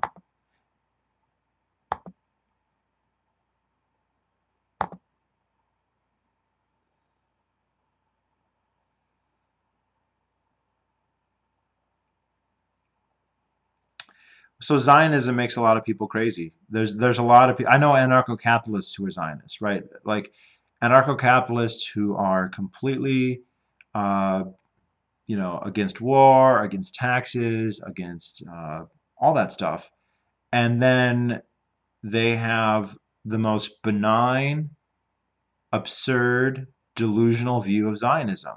I had one guy tell me, he's like, well, it's just like the Free State Project, just a whole bunch of peaceful people moving to a place and being peaceful and living on themselves. And I'm like, if that's what you think Zionism is, then you are completely delusional. Now, sure, there are strains of Zionism. There were Zionists. There are people who did think along those lines and who tried to act along those lines. You have the first immigrants to Israel didn't try and establish a state, and some of them had that as a long-term goal, and some of them didn't. But this type of Zionism that became the dominant type, and that the state of Israel is founded on, is a blatantly nationalistic, expansionistic, imperialistic one, and a racist one on top of all that. And um, I just think a lot of American Jews fetishize Israel, and they kind of project all of their hopes and dreams and just imagine it like this. Some of them say it's a perfect society. Others are smarter than that, but they erase so much of its crime. It's like the stuff where they claim the Nakba never happened, and they said all the 700,000 Palestinians who fled during this 48 war, they all just did it because the Arab leaders made them do it, and it had nothing to do with the air gun or the Haganah, like genociding villages or going around telling people they had to go or they would be killed. Uh, this is just delusional. And I don't understand. It's just something about American Jews. Like I said, a lot of them, they don't want to move there, right? Very few American Jews want to actually live in Israel. Why would you want to live in Israel? You can live in the United States and have a way better life. But they like to then to project that it gives them an avatar for their Jewish identity, you know. And the American Jews have kind of wrestled with this for a while because, of course, like all immigrant groups, like a lot of people, they wanted to be seen as Americans first, and oh, they have this other culture and whatnot, but they're Americans first and foremost. And as soon as Israel was created, and there are many Jews who recognize this, there suddenly becomes a dual loyalty problem. If you're an American Jew, what comes first, Israel or America? Now, a lot of them make up this bullshit answer, like, well, their interests are always aligned, and there's never a distinction. And that's, ask the sailors on the USS Liberty how true that is, just for one example. And so, no, I think that they have this kind of cognitive dissonance, and a lot of them just, they're Americans and they're Jewish, and Israel is this place where they can project that identity, I guess.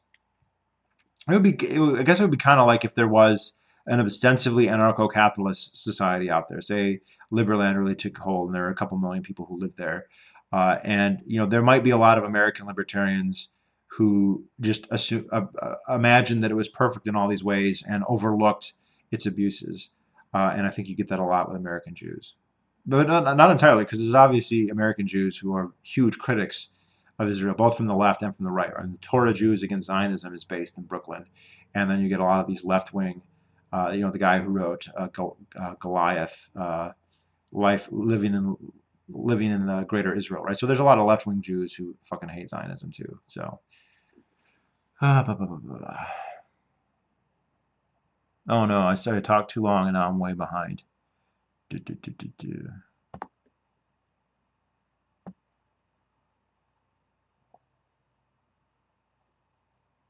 Do you think that logistically the state's strategist, intelligence, counterintelligence designers contains the highest IQ subgroups of humans? No. No, I don't. Uh, I think that the state does like to control intellectuals, and that's why they subsidize the universities.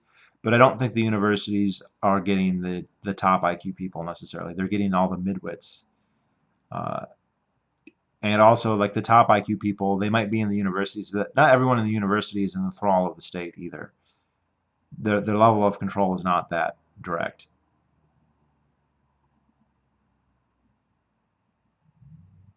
But What do you think will become of the Hong Kong protests? I think that they're inspirational, but uh, and like the most hopeful thing I could say is somehow it acts as a it germinates within the rest of China. But my gut is that the Chinese have the will to crush them, and they will because uh, nobody else in the world, including most Americans, are willing enough to risk financially uh, Chinese economic power to support Hong Kong. So I don't know what's going to happen. I'm not an expert on this. I don't know about the dynamics. I know I always wondered. I remember watching the changeover in '97 when Hong Kong became part of China, and at that time, I was in my really strongly anti-Chinese phase, which is slowly coming back. And I just thought, well, there's no way that they're just going to let this little tiny city do its own thing. And it said, no, one country, two systems. And I was like, there's no way that will endure. And it seemed like it did for decades. And I kind of took it for granted that, well, I guess that is going to, they let it go. And I thought, well, Hong Kong is so rich. They just don't want to kill the goose that lays the golden eggs. And I think it's clear, whether this was a long-term communist strategy or if this is just Xi's idea, I don't know. But they're not going to tolerate this. There's evidence that he's not tolerating anything within China that there's a free market think tank in China that's been there for 25 years that just got crushed. So uh, I feel there's very little that's good. They seem to be doing very well. They're very adamant, but the odds are definitely against them.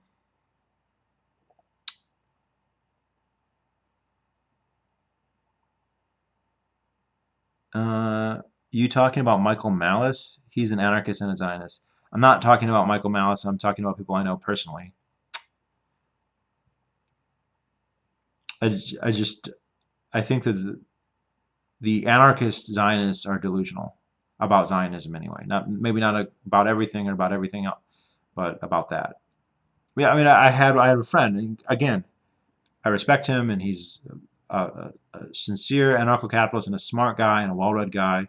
And he just made it sound like it's just this voluntary movement. These Jews just moved to Palestine, and then their horrible neighbors just aggressively attacked, and they just fought them in self-defense. And it's like that's not an accurate description of what happened. Um, what do you think about the anarcho-capitalist of subreddit turning into a place for alt-writers? So I was never hugely into the anarcho-capitalist subreddit, and so I didn't follow its um, how it's changed that closely. So I don't know. I think it's the thing that happens when a movement gets bigger. We've got a lot of people into the libertarianism movement that weren't there before, and that just means you're going to get more differentiation. You're going to get a lot of fair weather libertarians, right? So they're going to be all when there's a lot of I don't know momentum or buzz about say Ron Paul, they'll be involved with it. But then when there's a whole bunch of buzz about somebody else, Trump for instance, they'll be for that. So you have a bigger group, you're going to have a lower quality per capita.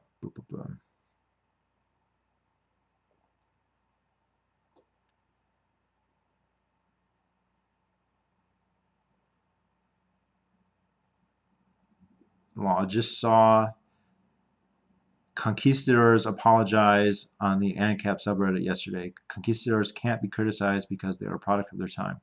Well, I think this is look, people are very select when people start condemning historical figures, it's almost always selective, right? So all these people will be like, oh, the founding fathers owned slaves, America's owned slaves. But those same people don't go, oh, Mansa Musa, the king of Mali, was a horrible fucking rape because he also owned slaves.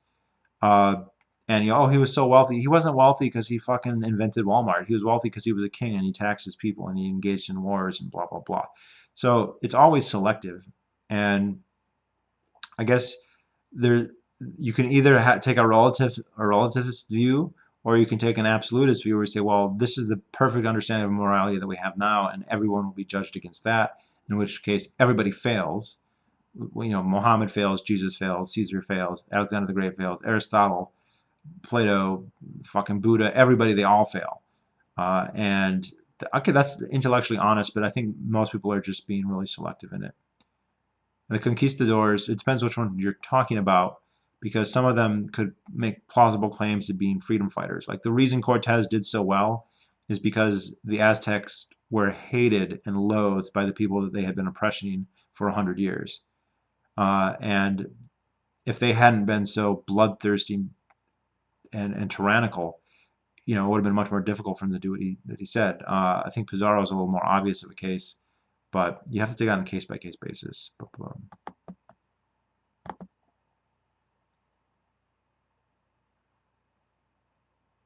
Do you think the Jews were gassed by Germans or just starved?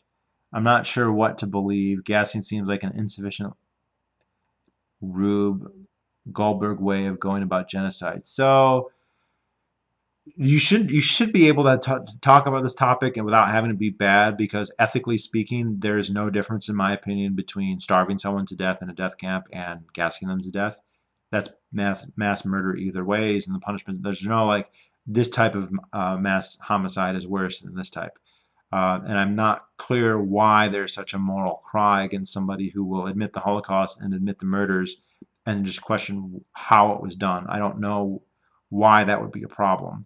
Um, I have to say I don't know. I've listened to a lot of the so-called Holocaust deniers, most of which do not, as far as I can tell, deny the Holocaust. They simply question some of the details.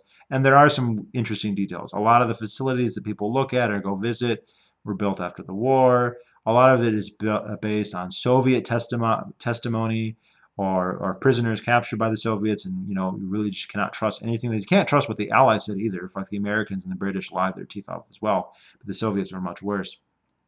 So uh, also that I don't know. Like I think that there is likely that they were using some gas chambers, at least in a limited way, even before the war. That was a method of for the eugenics program to euthanize certain types of people. They'd have these mobile vans and they would do it. Whether that's was employed in mass, I don't know. Uh, you know, so it also I don't think it matters. It doesn't even if it's 100% true that they didn't use gas chambers, it wouldn't exonerate a single Nazi. Uh, Boo.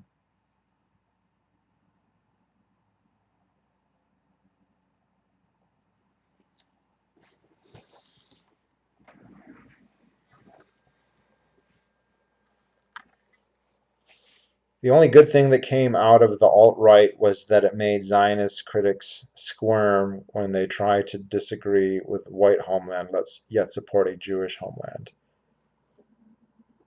Uh, yeah, so there's like some contradictions in Zionism where they want to be democratic. They want it to be a democratic Jewish state. But what that ultimately means is it has to be a Jewish state, and non-Jewish electoral elements must be marginalized to the point where they can't have any power. So they're still there and they can still vote, but they just can't have any power. Um, and they also don't want to be seen as racist, but they clearly are. It clearly is an apartheid state. They go out of their way to try and make it sound like it's not, and say, well, you can't drive here, but it's not because you're Palestinian, it's because you're other reasons.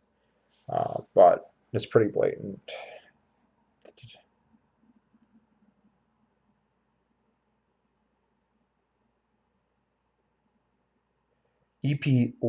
What is ECP?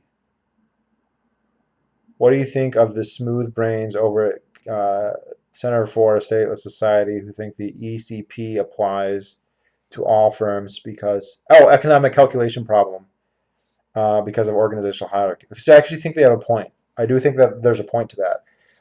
But the larger the firm is, the more inefficient it becomes in that regard. Now, there's economy of scale, so it's quite complicated. A larger firm can vertically or horizontally integrate, and they can achieve savings in that way. They also have more managing to do, and they can incur costs by that. And if they're vertically integrated, so say you have a car factory that owns the steel mines and the copper mines and the coal mines, it can become more difficult for them to allocate resources internally. Now, if you still have a market economy and they don't have monopolies on those things, they have prices they can go off of. So you own your own coal mine, you can still look up coal prices, and that can give you some kind of uh, uh, metric to go off of, and that's what a lot of how the Soviets tried to do it. Is they said, well, we don't have prices because there is no private property, but let's look at what prices are in capitalist countries, and we can use those as a rubric. And they would even some theorists were even saying that they'll have worldwide socialism, but they'll leave one country capitalist so they can generate prices, like say New Zealand or some small country. But the only problem there is that the prices for certain goods is not uniform everywhere across the globe, right? The price of sheep in New Zealand is not going to be what the price of sheep is in Siberia. So a firm that does that is still going to have problems. The bigger they are, the bigger the problems are. It happens with it's not just the firms; it's families have the same problem, right? Families don't necessarily can't use prices to allocate, um, how much time to spend mowing the lawn versus doing the dishes versus whatever. So I think that that's a legitimate critique, but it's not a. I think the problem with the socialist economic calculation problem isn't that it's necessarily a death knell of socialism. It's just a issue. It's a something that creates inefficiencies. And the bigger the economy is, and the fewer prices there are, the worse it gets. So if you're talking about a socialist economy, it completely makes it not impossible, but completely arbitrary how they're allocating resources, which will end up being enormously wasteful, and that's exactly what happened. If you have a market economy and you have firms, it's going to be wasteful, but not nearly as wasteful. And the bigger the firms are, the more wasteful it will be. But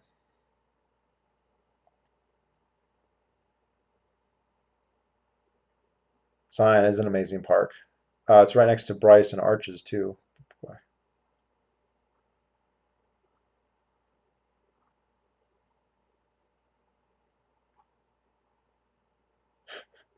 Palestine, Texas is not a beautiful place. I've been there. It sucks. Pretty much everywhere in Texas sucks. I don't know anyone who agrees says differently is biased. Um, any new YouTubers in the past 2 years that you've liked? I can't say that I watched. There's a couple of podcasts that I watch on YouTube, but they're just podcasts. They're not YouTubers specifically. Um, Most of the content on YouTube is just not that interesting. There's a couple channels that I like. So I like PBS's Eon's channel because they do these little 10-minute videos about various paleontological topics, and I find that interesting. But that's not really like a YouTube personality who's expositing his beliefs. Uh,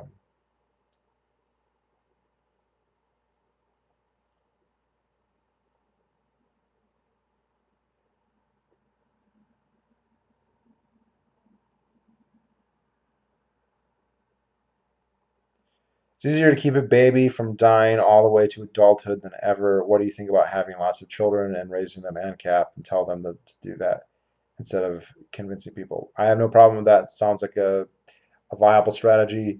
It is difficult, contrary to what many race realists say, to just assume that children will pick up an ideology from their parents, especially if it's a minority ideology. If everyone around them doesn't believe it, they may or they may not. It's certainly possible, but I have no problem with that approach. Though people want to try it, it's not a bad approach. I think to do that, for that to work, you can do that yourself, but you're not going to make a big difference. You would have to make that a cultural thing that all libertarians do consistently over the course of several generations. And I don't know if we even have that kind of time, so I don't know. Thoughts on the incel phenomenon? Why are young straight men more sexless on average than young gay men who are not? Well, it's easier for gay men to have sex.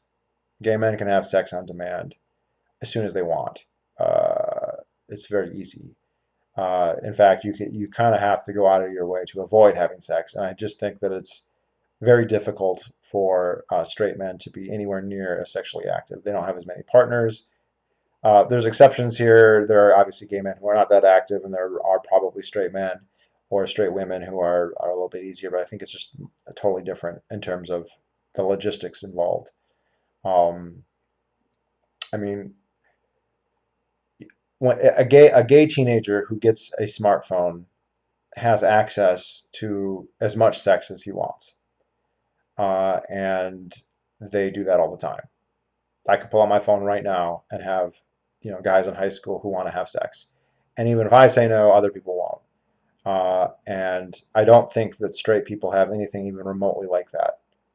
Uh, so the incel phenomenon itself, I think that it's probably not a single cause. I think that's probably multi-causal. There's a lot of things Jonathan Haidt has talked about. The iGen, the Gen Z people, they don't drink as much, they don't have sex as much, they take fewer risks. They're just much more likely to stay home and be on the computer and be on their phone than to go out and experience the world. Again, it's a trend. It's not all of them. It's not to say there weren't introverts before, but they're just a little bit less. They're more risk averse, and they're able to satisfy their sexual desires non-physically, right? The porn is easier. They can have online connections and relations or whatever, and why, and because they're less risk averse, all the emotional trauma and difficulty that goes with navigating the dating world, it's not easy for anyone. It's not even easy for gay people. Must be very hard for straight people. Um, why do it? Why bother? So I don't follow it closely. I've had subscribers in the past who were very big into the men going their own way, and they'd ask me about it, and I just don't have a dog in this fight, so I don't really know. Uh, but yeah, I think we're becoming increasingly domesticated, and the sex drive is just not there, or it's manifesting in other ways.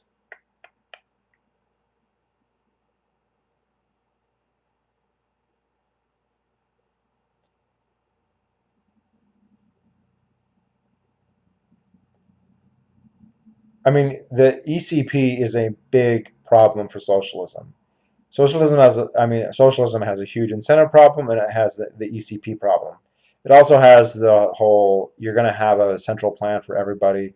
Unless there's unanimity, that entails coercion. And in effect, that's going to entail more coercion than any other states have ever used against their own people. Uh, so I think that Mises had a very good point.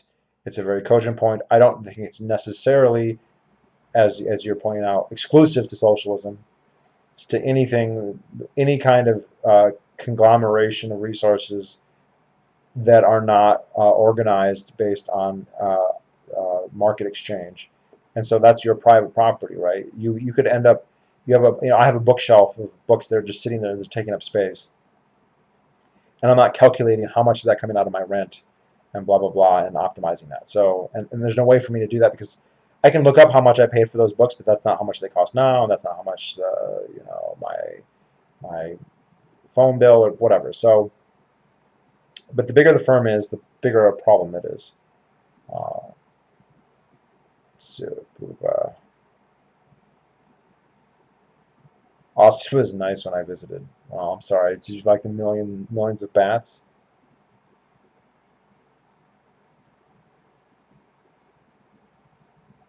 Just got to do an escape room with Tom Woods yesterday. It's not a question, just bragging. How was it? Did you escape? What's he like in real life?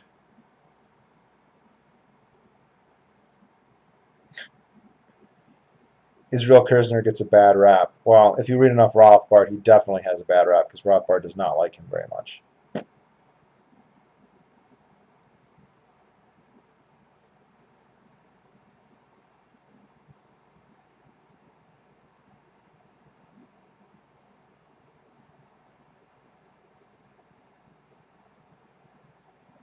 50 plus partners by age 25, buddy, they can have 50 plus partners by the time they're 18. I have talked to 18-year-olds who had had sex hundreds and hundreds of times.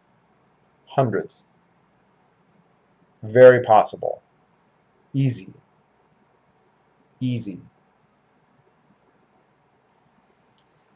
Like, let's open up the Lengthy Earthers. Let's see. Let's look at my grinder.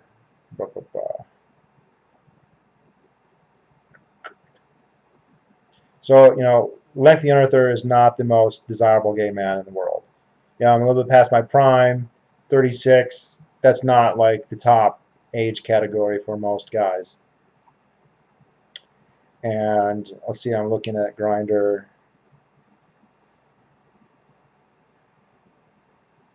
So in the last 24 hours, 166 men have messaged me for sex. 166.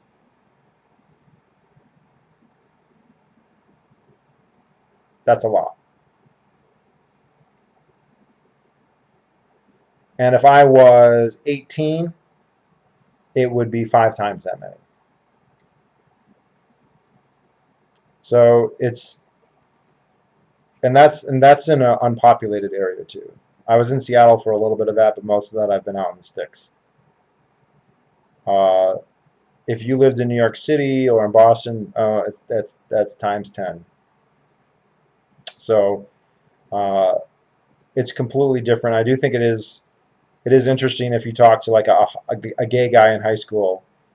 And there are a lot of gay guys who don't get active in high school, or there's plenty who wait till they graduate or they go to college. It's really common for gay guys to really slut out when they get their freshman year in college because they're away from home. But the ones who get active in high school, uh, you think about it, they could have easily dozens of sexual partners, hundreds of sexual encounters, and then they look at their straight friends who might have one girlfriend, they maybe got one blowjob. The most sexually active ones, like the king jocks who have the most, would probably only have a fraction of the amount of sex that the kind of ugly gay ones would have. So it's a completely different dynamic.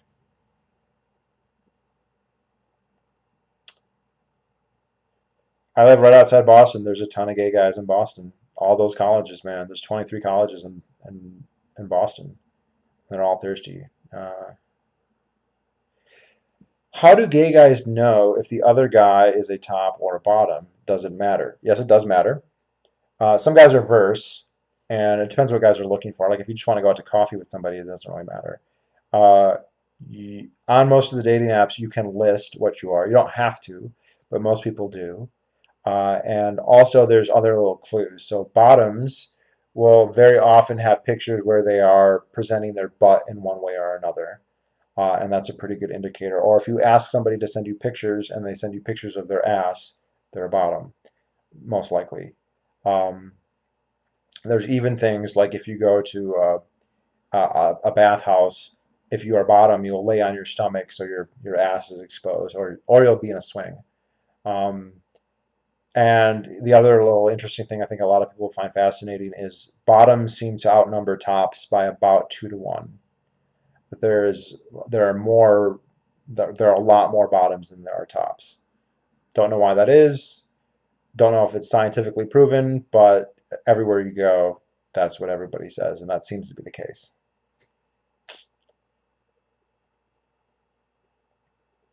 Also, you can always just ask somebody, are you a top or your bottom? There's other things too you can kind of tell by demeanor, but those aren't perfect.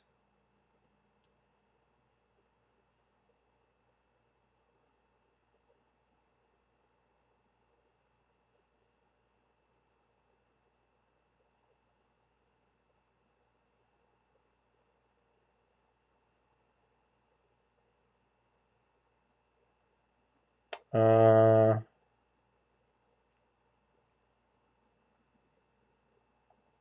well, no. So women's reservations about casual sex make perfect evolutionary sense.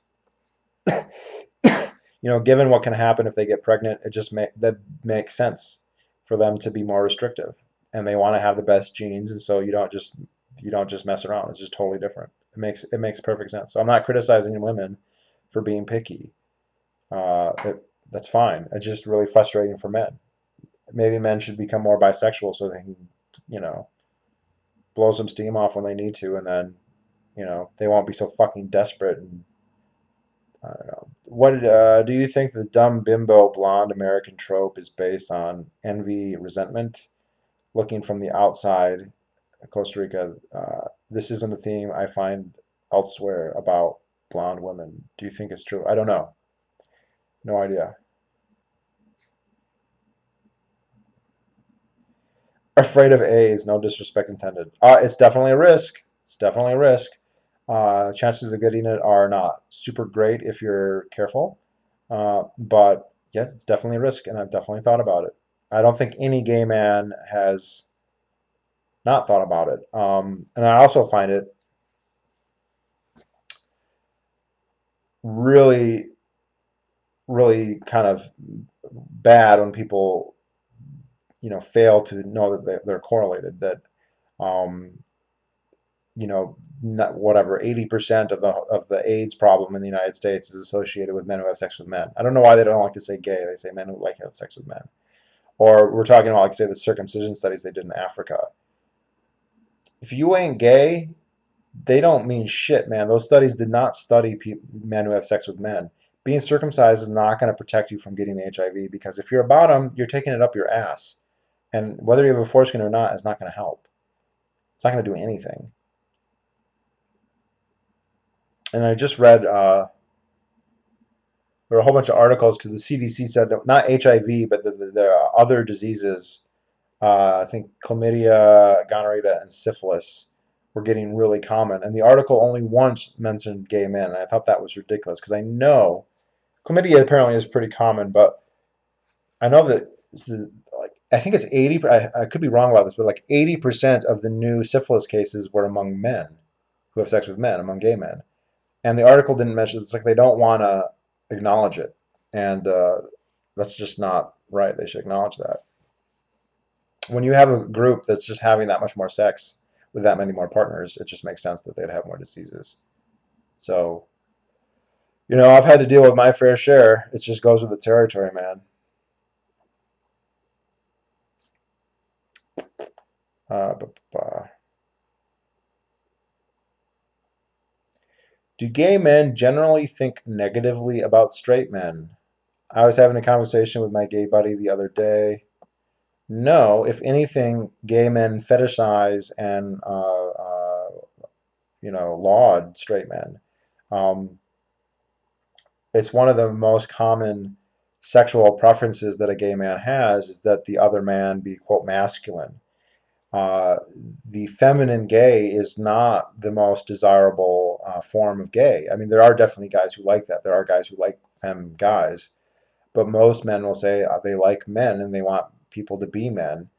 Very weird. Even guys who are femme. So you have twinks who are hairless and very effeminate, and they have a lisp, and they might even, do cross-dressing or whatever, and they want a guy with a beard and a hairy chest and a big dick who doesn't have a lisp.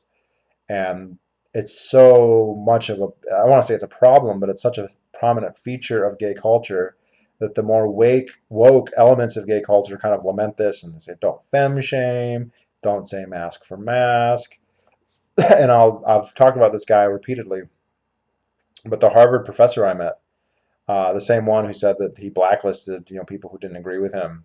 He taught sociology at Harvard. Uh, he his profile said stuff to that effect.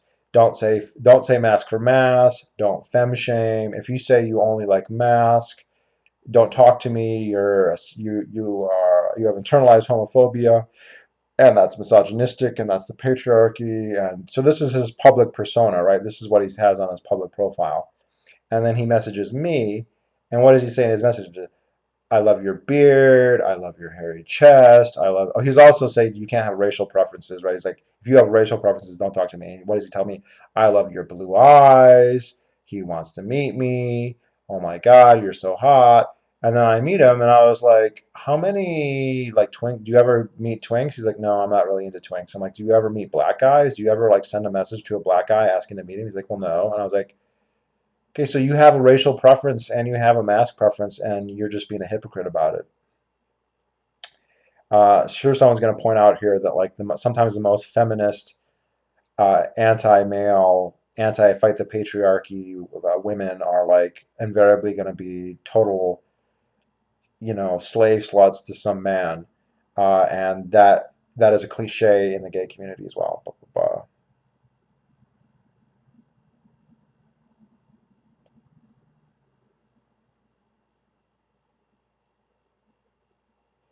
Wouldn't have expected that, to be honest. I thought gay relationships mimicked male female. No, it's two men. Now, very often you can have sub-dom, so you have a dominant man and a submissive man, but the submissive man he wants a man, and the dominant man doesn't want a woman, he wants a man. It's very hard for trans, you know, post-op trans, they they don't have a cock, they don't have balls. Most guys are not going to be interested. Uh, so yeah, I mean, if you were into that, you would just be straight and have sex with a girl. It'd be a lot easier. Da, da, da. Do the manly gays also prefer the tough, or do they want twinks? They like both. I mean, that I don't know if there's a trend there. There's a lot of manly men who like other manly men. You see two couples where they both got beards and they both got chest hair. Uh, and then you have others that want to pair with twinks. And you have twinks who like twinks. There's lots of twinks who they only want to meet other twinks. And there's a lot of twinks who want to meet, a bigger, hairier, stronger person. Just like you have a lot of young guys who only want to meet young guys, and you have a lot of young guys who only want to meet older men, and you have a lot of older men who only like guys their age, and who also like younger guys. It's kind of all over the place. Uh, do tops want masculine men too? Some do, sure. Uh, are traps gay? Like trap muscles? Definitely. Most men going their own way / men rights activists are probably into getting dominated by women. I'd love to know what the basis for that is. Based on what? I think that there's a real heavy stigma attached to men admitting that they like to be submissive to men. And so I'm kind of curious, straight subscribers, how common is it for men to want to be dominated by a woman? Uh, I've known one or two guys that I got that impression that they were sexually submissive anyway, to their girlfriend or to their wife. But this is only something that I could infer, and I wasn't sure, and they didn't actually talk about. Now, gay men will talk about it. A submissive gay man will admit that he's a submissive gay man, at least to other gay men, and casually talk about it. And there's a lot of submissive gay men, a lot, and they'll be pretty open about that. I don't think within the gay community there's not much of a stigma attached to that, to being submissive. Uh, I don't know. Yeah, a minority, but still common. Yeah, I wouldn't think it's a majority, but I bet it's not rare. Bet it's not rare. It's just also like liking getting your ass, like getting having physical pleasure from bottoming. There's a lot of gay men who don't get any physical pleasure from bottoming. They just it's psychologically they're into it, and I think that there's a lot of sex is psychological and mental, but the physical there are guys who bottoming really hurts, and there are guys who bottoming it fucking feels good, they love it. And I would not be surprised if that gene cluster that makes you enjoy butt sex, if there's a lot of straight guys who have it too, right? So they're straight, they're attracted to women, but they fucking like their holes played with. Wow, is this getting all over the place? In your experience, are Catholics generally more anti-gay than Protestants and Orthodox? No, not in my experience. No, not at all. Evangelicals are more likely to be more anti-gay, in my opinion. Uh, there's a lot of gay Catholic boys. I live near a Catholic college and by a Catholic high school. Plenty of gays there, and they are open by and large, and they don't seem to be persecuted, even when it's like a Jesuit institution. Uh, Evangelical Christians can be a lot more. Catholics are just kind of boring moderates. Like some of the evangelical sects, whether we're talking about homosexuality or marriage or anything, can take it a lot farther. Oh, see, my grinder's going off right now. What's going on? Oh, geez. Oh, man. What's up?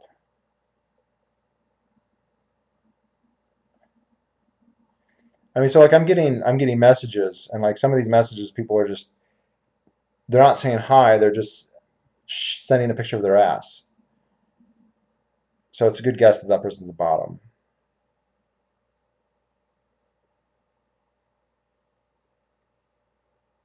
So like,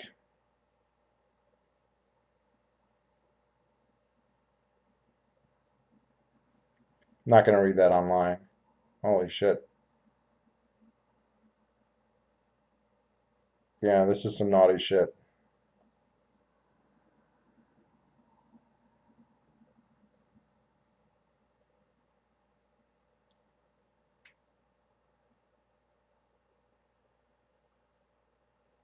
Holy cow. Twink, twink, twink. Also, I have to say that my anecdotal experience, there's a lot of self-selection that goes on. So I think a lot of the guys who message me fall into certain categories, even though I'm not explicit about it. So like my profiles don't say that I'm a top, but then the vast majority of people who message me are bottoms. How do they know that I'm a top? I don't know because it doesn't say, but they can tell. But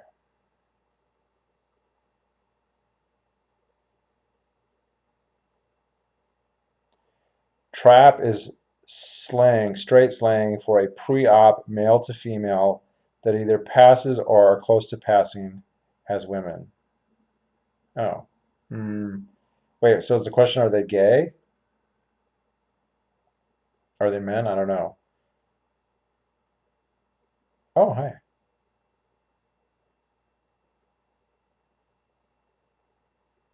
The College of Cardinals is infamous for having their members found in gay bathhouses in Rome, so it would be somewhat odd to see them being more anti-gay than evangelicals. Well, that's true, but then there's the whole compensating and wanting to not be seen as gay. That kind of reminds me of that scene in the Young Pope on the HBO show, where he was interviewing a cardinal who was the head of recruiting new priests, and they have this long dialogue section where the cardinal is kind of underhandedly critiquing the Pope in a really kind of passive aggressive way. And at the end, Jude Law is like, "Are you a homosexual?" He's just like, "Yes, Holy Father." uh, yeah. So in my experience, no, the Catholics, there's a lot of gay Catholics, and isn't it? Wouldn't it be part of the if you do the right things, right? If you go to confession, if you do the communion, you should be good, right? You got baptized, you can pretty much do whatever, and you'll get absolved if you do the right Catholic hokey pocus. A lot of the evangelical creeds aren't like that. If you sin with your heart, man, you can't just buy your way into heaven by visiting a priest and confessing your sins. Like Jesus knows what's in your heart, and if your heart is dick sucking and bottom fucking, you're going to go to hell. You're going to burn in hellfire. So I think that they're totally different. And Catholic boys, some of the horniest, most sexually advanced teenagers I ever met were Catholic boys. I'm thinking about one in particular who had,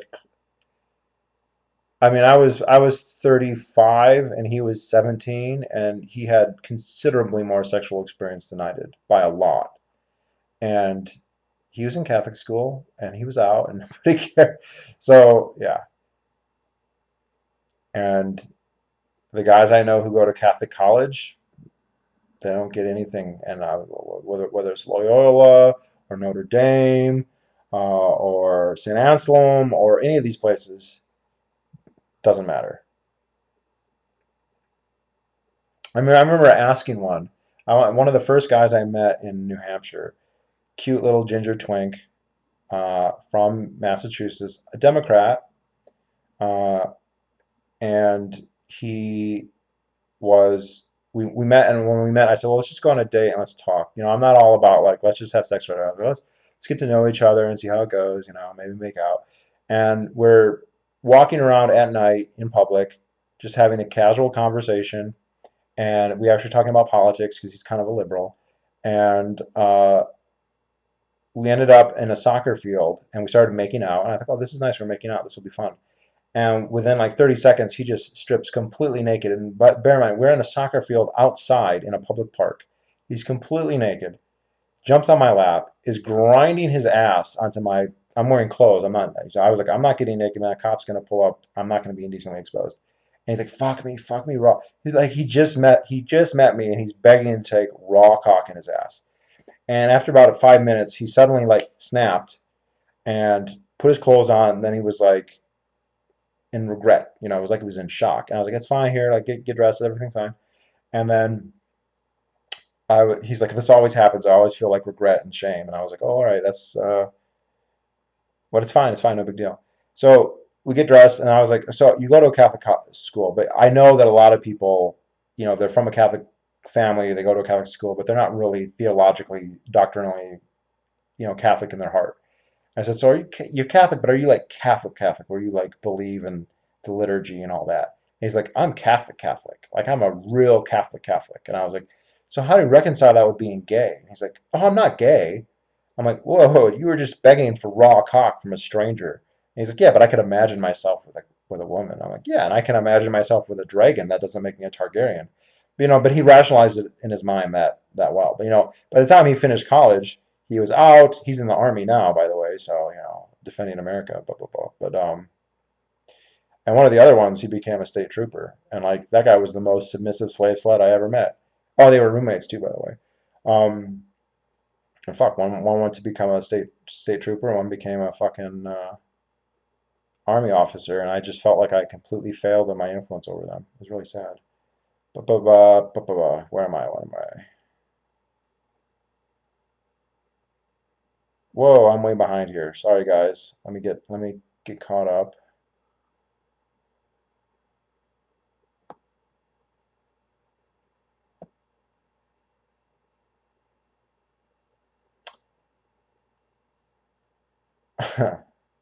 Are hot dog sandwiches? No.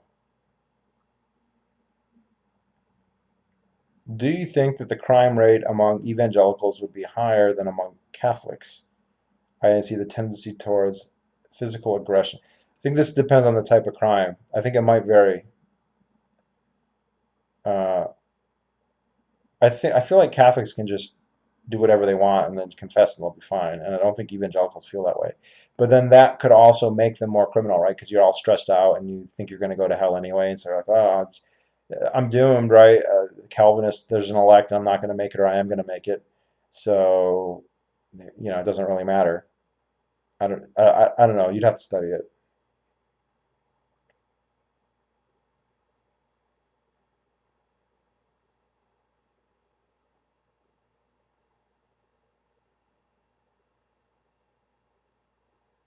Thoughts on Jewish subversion of the Catholic Church post Vatican II?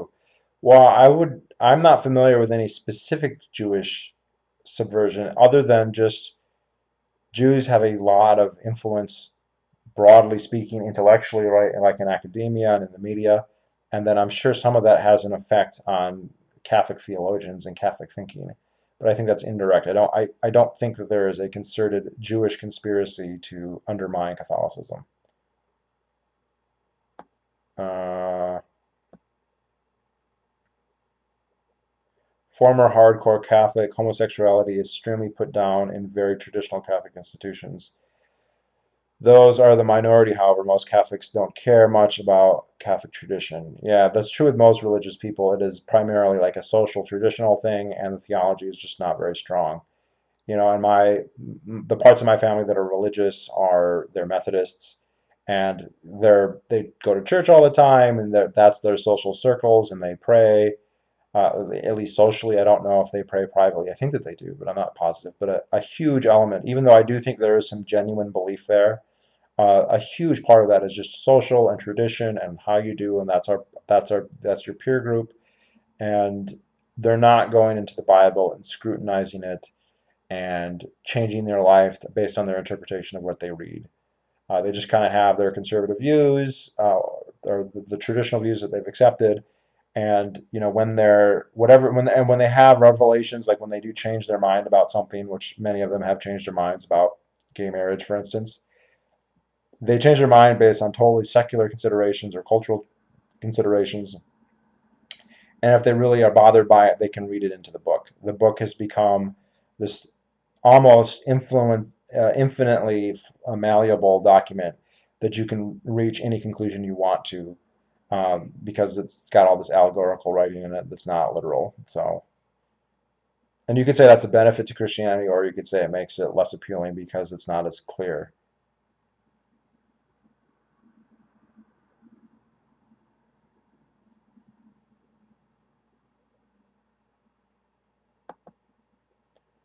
But a few of them basically came out to her over the phone. To her.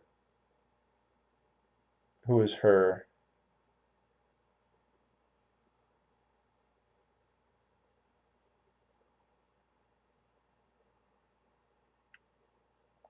Wait, so the Catholics officially allow gay priests now? That's officially accepted instead of just secretly accepted?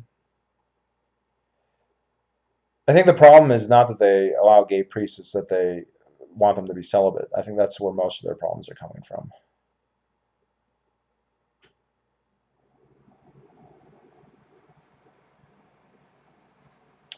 Michael Jones is traditional Catholic and he exposes Judaism in the church. Okay, I'd be interested to hear that. But again, how would you determine if that was a Jewish conspiracy and not just that Catholic theologians are influenced by the literati and the literati are influenced by Jews? Okay, because they're kind of dipping from the same pot. Blah, blah, blah.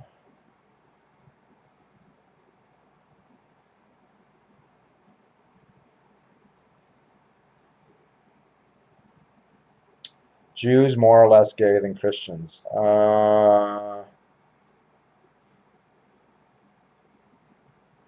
I don't know. I don't meet that many gay Jews, and I don't. It could just be there aren't that many Jews where I live. Um, they could be less gay. My anecdotal experience, but that's not saying much. I haven't been to any like Jew heavy areas. I've been to New York a few times, but not enough to like. Also, I kind of, if you couldn't guess, I kind of select against Jews when I'm meeting guys, so that could be part of the problem.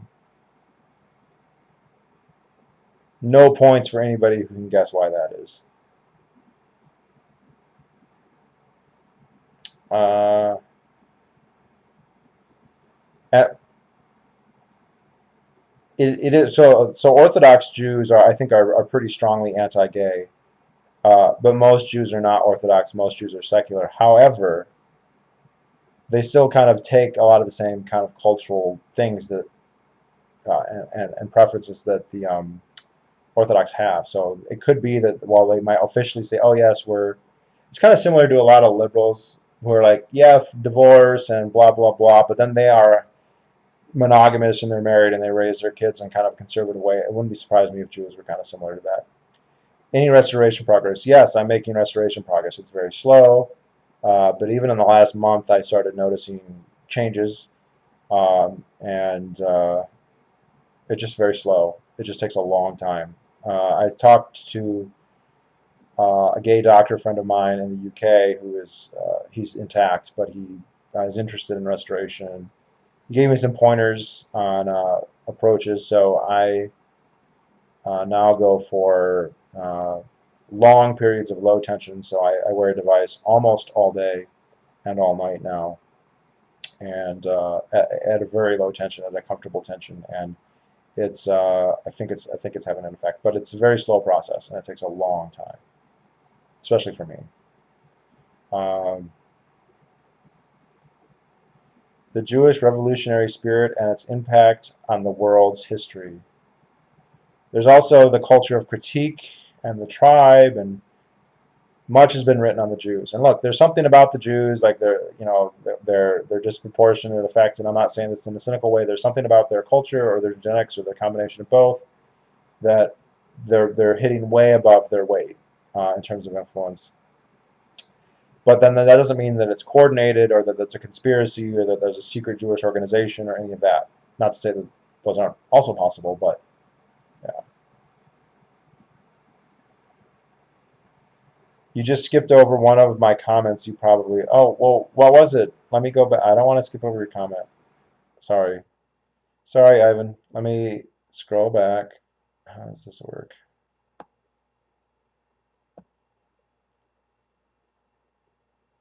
Okay, you said a few of them basically came out to her over the phone. I don't know what that's a reference to. Boop, boop, boop.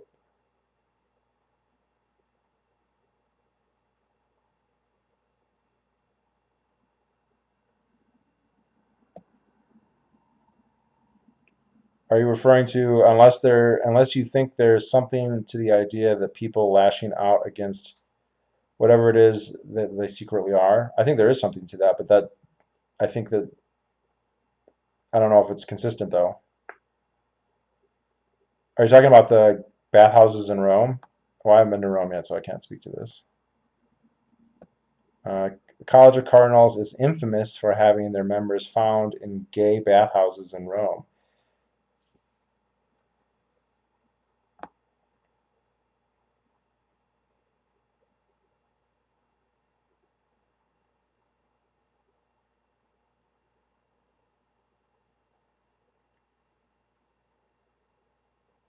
Yeah, I don't see which one you're talking about. Hmm.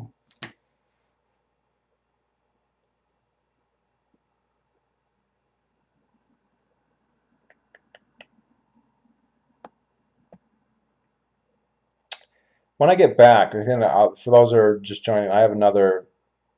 No, not the bathhouses. Okay.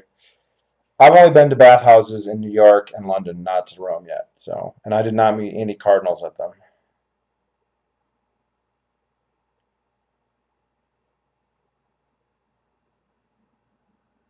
I'm to the most. I'm at Ivan. I'm at the most recent comments right now. I'm looking at right now, most recent stuff.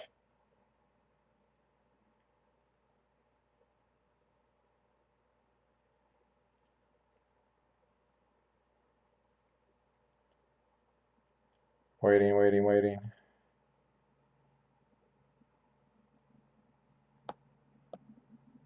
I'm kind of wondering how much of a delay there is between when I say stuff and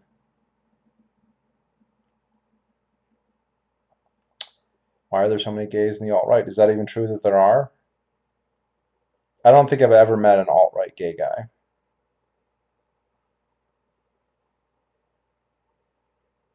I'm not seeing the clarifying comment either, Ivan. Yeah, I'm not seeing it, Ivan. Uh, you want to just message me on Facebook and I'll read it there?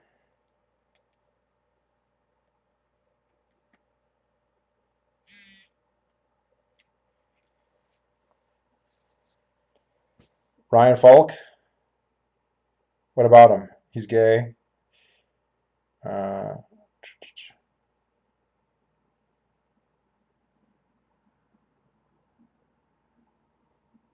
mm,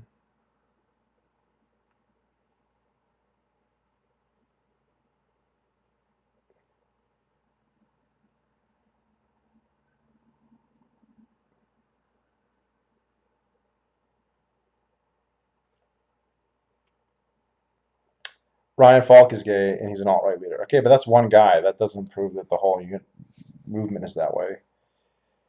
I've never met an alt-right. I mean, it doesn't prove anything. Like, you might meet like a conservative gay person or something like that. Here we go. All right, Ivan, I'm getting this. Oh yeah, so Ivan, this never showed up on the thing, but so I have a female friend who worked at a phone sex hotline, and she met a surprising number of men with cuckolding fantasies who were actually secretly gay. Well, so I do know a lot of gay guys who like the cuckolding. That's a very common thing where, and for those of you who don't know, it's when they're forced to witness or be aware of cheating going on. So maybe they have a boyfriend and they want you to fuck their boyfriend, and they can be in the corner or tied up in the corner. I've heard of it. I mean, and this sounds crazy, but like the friend I know who is the most into cuckolding, he goes to Cambridge. He's very smart. He's very active in politics. He's probably going to become famous in politics at one point. And his big thing is he likes to be locked in a drawer or a dresser and then have his boyfriend get fucked by a whole bunch of other men. And it's even better if he can be tied up or gagged.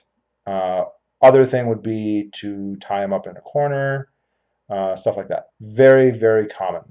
I think this ties into kind of a broader category of degradation. A lot of guys like to get degraded, they like to be treated bad. Kind of curious why that would be or where that comes from because I don't know, but it's very common. A lot of guys like it if you call them sluts, if you call them dirty, if you call them faggots, if you say that they're worthless slaves. A lot of guys love that. They like it. They get slapped. They like to get choked. They like to get tied up. They like to get restrained. It's very popular. It's very common. And for every guy who does it, there's a couple others who are interested in it but are not willing to take the step to actually do it. I don't know about the whole straight thing. Oh, she was suspicious that they were and ended up questioning them and they came out to her over the phone. Okay, so if I'm getting this right, even it sounds like they're they're straight, maybe they're married or they have a girlfriend, but they want to have a fantasy where they watch that girlfriend or wife get fucked by another man. So cuckolding. But if they're gay, that's the added fantasy of it's a man doing it, right? Yeah. Well, so I think a lot of gays like to exaggerate the number of gay people in society, and they'll come up with the biggest possible estimate. Oh, there's 10% or 20% or 50%. I think that's not right, but I read some interesting articles by Google, a guy who examined statistically people's Google searches, and I think he was coming up with the number who identify as gay, which might say 2% or 3%. The actual number is maybe double that, so 4%, 5%, something like that. So you do have a lot of guys who are gay or have strong gay tendencies. Not to open up the whole spectrum debate, and those men, if they're in a heterosexual relationship, it's not surprising that they would fantasize things that incorporate homosexual tendencies. So getting their ass played with, just having another man be involved. You also find a lot of guys kind of awaken to their homosexuality by watching porn and then just finding themselves more interested in the man or wishing that they were getting fucked. That's a real common thing that guys go through. Um, but yeah, I'm not surprised to hear that. It's kind of the cuckolding is very common. There's a lot of guys who think that it's hot to be, let's see, overlooked or bypassed. Um, like they want to watch. They want to, part of that's a voyeurism thing too. They just want to watch. Uh, People want to feel helpless. They want to feel like it's out of their control. There's a lot of, there, it's stressful it takes willpower, right, to go through the day and make choices. It's difficult uh, to some extent. Some people can handle it better than others, but like you have to make choices about work, you have to make choices about your family, about your life, and there's a lot of people who um, would like a release from that. They would like to be able to say, I don't want to make choices. I just want to do what I'm told. And they find that unbelievably blissful. Whatever it is, right? Make me dishes. You make my dinner. Let me fuck you. Suck my dick. Whatever it is, they like doing that. They like being told what to do. And you see this with a lot of gay guys, but I highly doubt that impulse is restricted to gay men. I think that there are probably lots of heterosexual men who are genuinely attracted to women who still would find it very appealing to surrender their autonomy to somebody else, at least between the sheets. And because it's funny to say this, but it's liberating for a lot of people. They love it. It's freedom from having to make choices, from having to think about it, from having to stress about it. They have a purpose. Their purpose is to do what you say, and this is that's more common than the cuckolding. That's one of the most common things that I see. Duh, duh, duh. And I do not think that that is going to be restricted to gay men.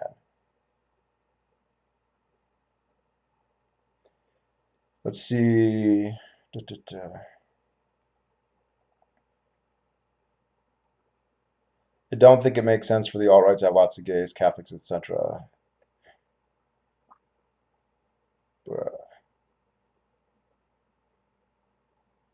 We're having debate about alt-right. My straight buddy got really stoned and told me he's been dominated by women. My opinion of him changed because he presented himself as a masculine guy, constructive type dude. Well, I don't know why being submissive makes you not constructive or not masculine. I'm not sure. I guess I could see how that's not considered masculine, but constructive I don't get. I mean, if you're a slave, you can be really constructive, build pyramids and stuff. Uh, do any gays fantasize about being pushed into a bog by a Viking? Never heard that one. No. Maybe if they landed on their ass onto like a pole or something. Okay. Oh, any good books lately? I really like the book of the U.S. healthcare system by Ronald Hemingway. Uh, Ronald Hemingway, who is that? Sounds really familiar. I've read a lot of books. So because I've been working, there was nothing else for me to do. I couldn't hook up with guys. I couldn't go to the gym. I've just been reading. So since July, I think I've read 18 books and about a whole bunch of different topics. And when I get back home, I will do a review on all of them. Some of them really deserve their own videos. Others will be just kind of like in your face. But yeah, I've read several that were really good. Behave was good. Railroads and Regulations by Gabriel Kulko was very good and it's very short. Um, for Governing Least is very good towards a New England libertarianism, which I talked about earlier. That's very good. I wrote a couple of books on slavery that were very good. Um, I read a couple of books on Zionism. Pretty much all the books I read on Zionism were pretty strongly anti-Zionist. So I think I need to read some pro-Zionist books just to kind of balance it out because I've been kind of exclusively going that way. Uh, Saw you at PorcFest and just now figuring out you have a YouTube channel. Oh, congrats. Did we talk at PorcFest? Uh, do you think that this is a result of estrogen being leaked into the water supply through birth control and plastics? No, I'll say that that's possible, but I don't know. The more I learn about genes, the more complicated this all becomes because it seems like every gene affects every other gene and how it's expressed, which doesn't diminish their importance. It just makes it harder to predict what their effects are. Also, I don't know. I don't know that the rate of homosexuality is going up or that it correlates with plastics and birth control. So if you could show that it even correlated, we might have an argument, but I'm not sure that it does. Would you be against the pill that could be shown to prevent homosexuality if pregnant women take it? I've seen a lot of guys compare that to genocide. No. So I'm against abortion, right? I'm against killing a fetus. I'm not against preventing a fetus from being conceived, right? So I'm not against condoms. If there's a pill a woman can take that make it so the egg is never fertilized, I just have no ethical problem with that. And if the consequence is certain types of people don't exist, you're not murdering those people, you're just changing, and that would suck from my point of view because I want there to be gay guys, but I wouldn't consider it unethical. No, I would not. I would not be against that. At least not. I would personally be against that, but I would not ethically. It wouldn't be a crime. It wouldn't be genocide. Uh, pa, pa, pa. What do you think about antinatalism? I don't agree with antinatalism, and I think that the people who believe in it are misanthropic. I had the same. Sam Harris interviewed antinatalist, and he kind of you could just tell he was like, "Holy shit!" Like you think if you think that all life is suffering, that the suffering is not worth. Okay. There's an argument there, like, hey, when you conceive a life, it's gonna have suffering, and you should just never do that. But it's also unless it decides to kill itself, it's going to on net probably think, hey, life was worth it. And I don't think that's an unfair assumption to have. Oh, check Facebook. Sorry. Sorry. Let me check you, Ivan. Uh, okay. The most interesting, I'm going to read this out loud. So I'm sorry if that's not okay. Most interesting story I have to this effect is a girlfriend that was adopted and never knew her biological family. She ended up being rather horribly abused by her adopted family and ended up developing incest fetishes and wishing that she had biological family. Finally, she ended up meeting her biological sister and couldn't stop talking to me about wanting to fuck her. The intersection of sex psychology hang-ups is fascinating. So I've always said that sex is like 90% mental, and I really believe that. And there's so much, it's so complicated how our desires are manifested, and uh, that doesn't surprise me. The real common one among gay men is daddy fantasies. Oh my God, so many guys, they have daddy fantasies. It's one of the most common, biggest kinks. And sometimes they are looking for guys who physically resemble their fathers, but not always. But daddy this, daddy that, oh, daddy, fuck me, daddy. And I find that really interesting. Where the fuck does that come from? And is that a cultural trait? But it's so common. And you see it like Latin American. So if you talk to like a Mexican boy, like, Pappy, Pappy, Pappy, fuck me, Pappy. And it's like, oh, all right. Where like it's so common. It's hard to think that this is just like a meme that people picked up, but it's just there. A less common one is brothers. I've only encountered a few guys who are like, can you be my big brother? I'm like, did you actually like want your big brother to fuck you? And some of them say yes. So, um, yeah, the story you tell there kind of makes sense. If you were abused by your adopted family, you could start to idealize your birth family, and then that could become sexual attraction, I guess. Hmm.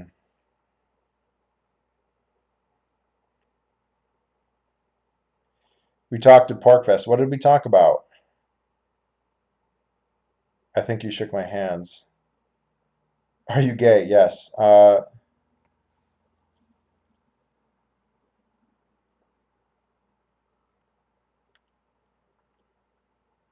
No, so I'm not saying you're a misanthrope if you don't want to have kids. I'm saying because Anna and others aren't just saying they don't want you to have kids. They're saying it's morally wrong to have kids. It's not morally wrong to have kids.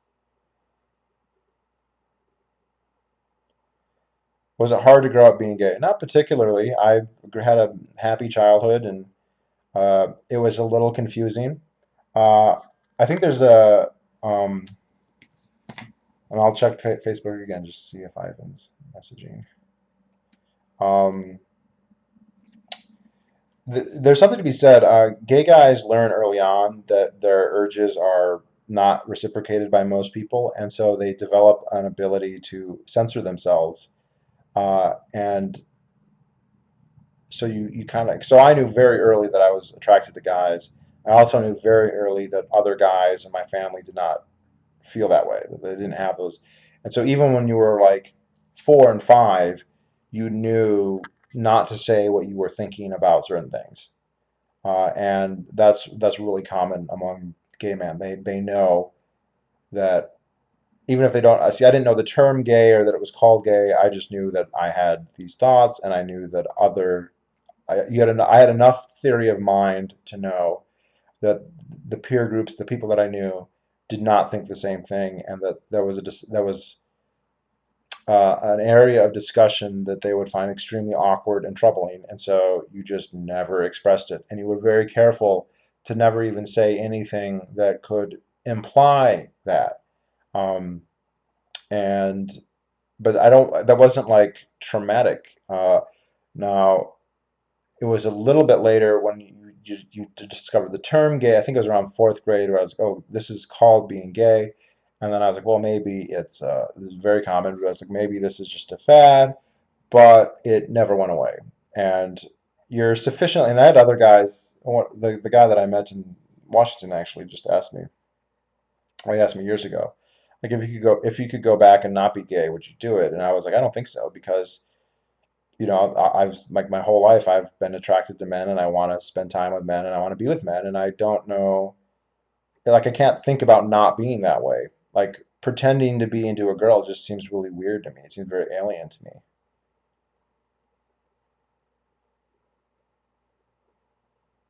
Top five cringy libertarians. Stefan Molyneux, Chase Rachels, what's his name? Mike Shanklin.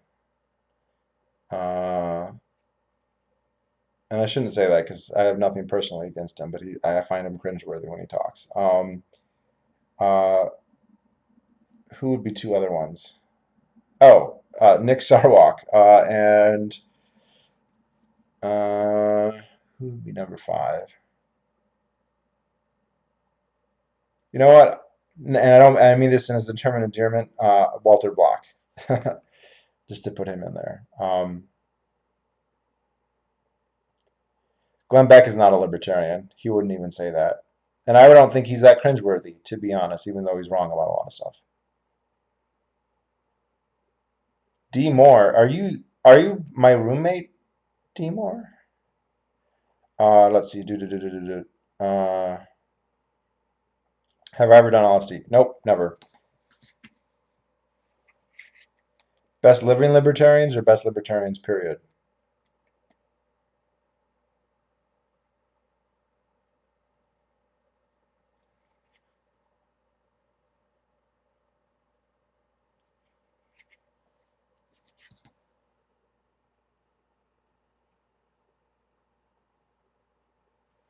What time is it?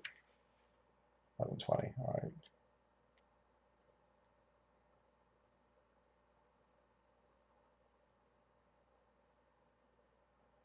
Just in general.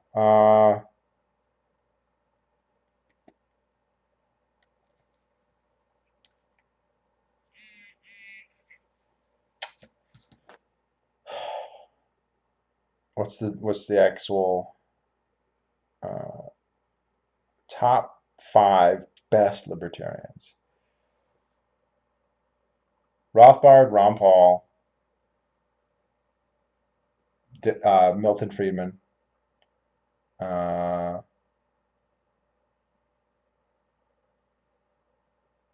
Michael Huemer, and Vercingetorix. Where are you? I'm in Oregon. I'm on the eastern slope of the Cascade Mountains in Washington.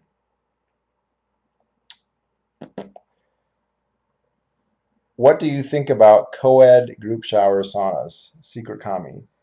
I believe in private property rights, and I believe in private organizations setting their own rules. So I think there probably are contexts where that is fine, or that might even be a good thing. And then there are other contexts where that would not be all right. And I think that the idea that there would be a one size fits all on that policy is quite ludicrous. Um, and yeah, there's definitely a place for co-ed nudity.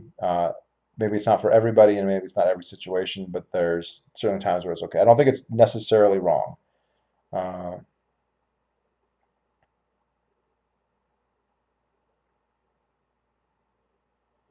Favorite classical composer, Beethoven.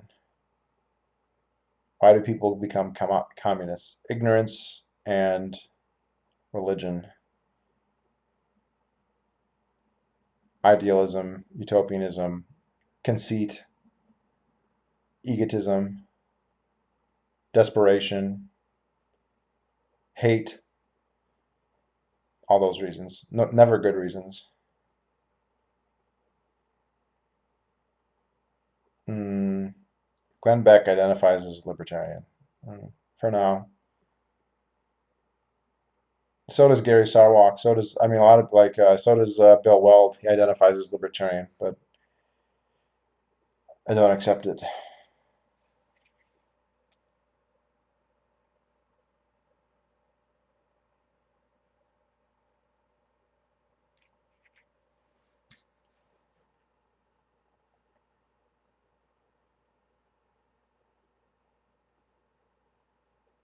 In your opinion, is gayness most prevalent among whites?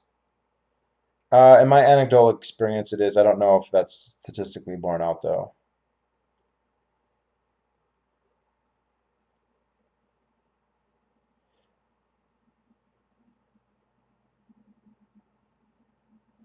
I don't think men are 95% of libertarianism. I think there's more women than that.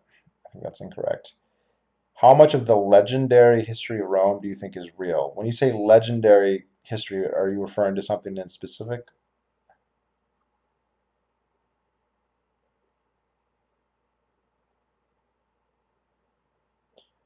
What are your thoughts on propertarianism? I don't do poppers, but they're very a lot of bottoms do poppers. It's kind of freaky when pre-sack in the Republican period. So like pre 500 BCE, like the kings like Numa and Romulan and Remus. I think that is uh, most of that is mythology and or legendary. I think most of that is not historical. Some of it is probably inspired by historical events or has, but there's something I forget the numbers, but I think that they had like seven kings, and the average reign was like 45 years, and that's ridiculous. That's never happened. So there's probably a lot of that that's false, but it's not all false.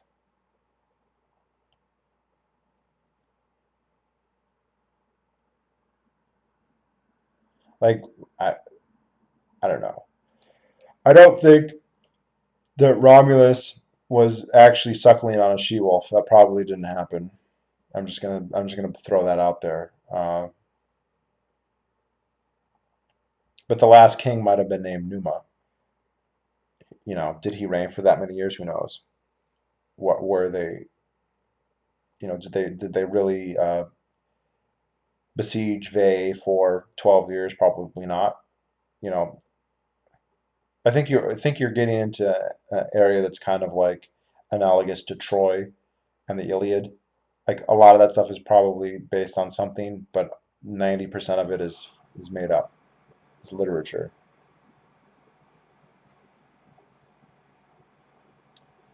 Do you think there are many women who are closet libertarians afraid of social? Many, I don't know, but some probably yes. Women seem to love open borders and welfare states. That seems like a very anecdotal observation.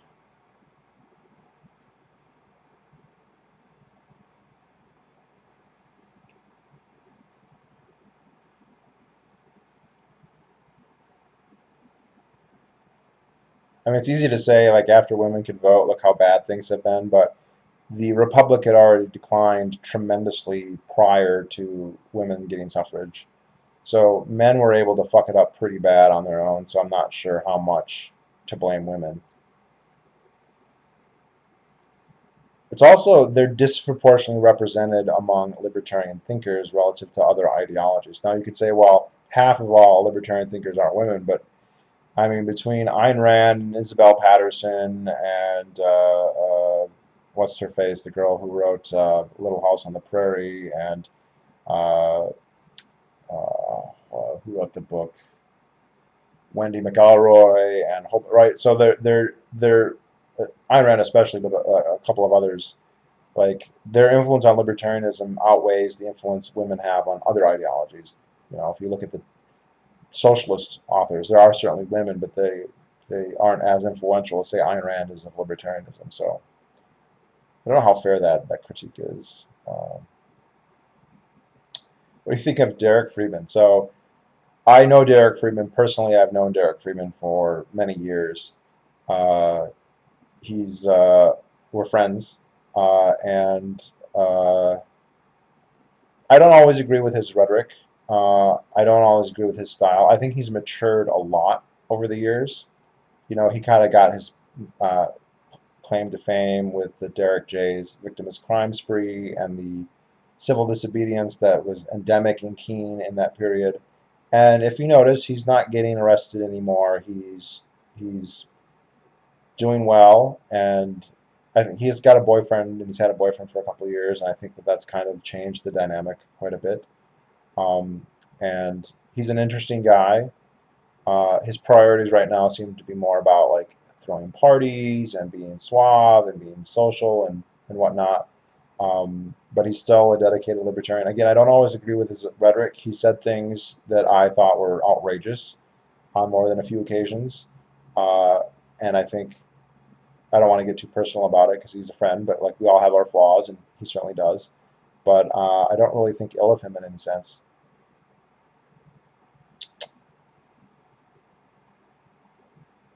I'm amazed.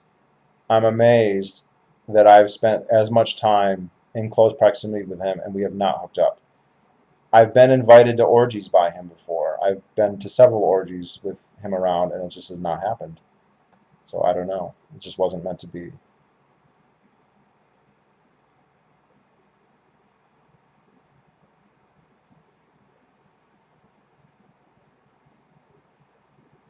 Rose Wilder Lane. Yep, sorry. Uh, do you like Larkin Rose?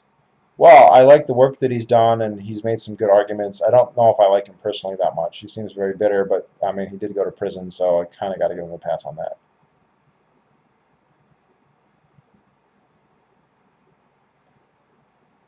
I thought Ben Stone was dead. Are we talking bad Quaker Ben Stone, or isn't bad Quaker dead? Or am I thinking of a different Ben Stone?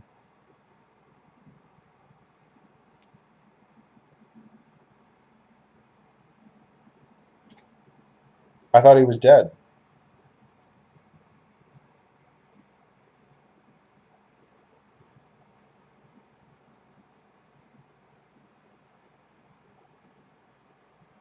Why didn't you answer my question about thoughts on propertarianism? I'm busy. I can't answer everybody. You didn't give me any money, so you're not entitled to an answer. Fuck that. Okay, Dark Walter, why are you so curious what I think about Derek J. Friedman? Like, do you know him? Do you want to know? I mean, you can contact him yourself if you're curious. Everyone's got their issues. His are fine. Uh, and I would be speculating about them anyway. So, like I said, I've known him for I mean, I knew him before I moved to New Hampshire, so probably 6 or 7 years. And whatever differences we have, he's a nice guy. Oh, what do you personally not like him? Oh, okay, I thought you meant Dirk. He just seems kind of ornery and negative, but again, he went to prison, so like he kind of has a free pass.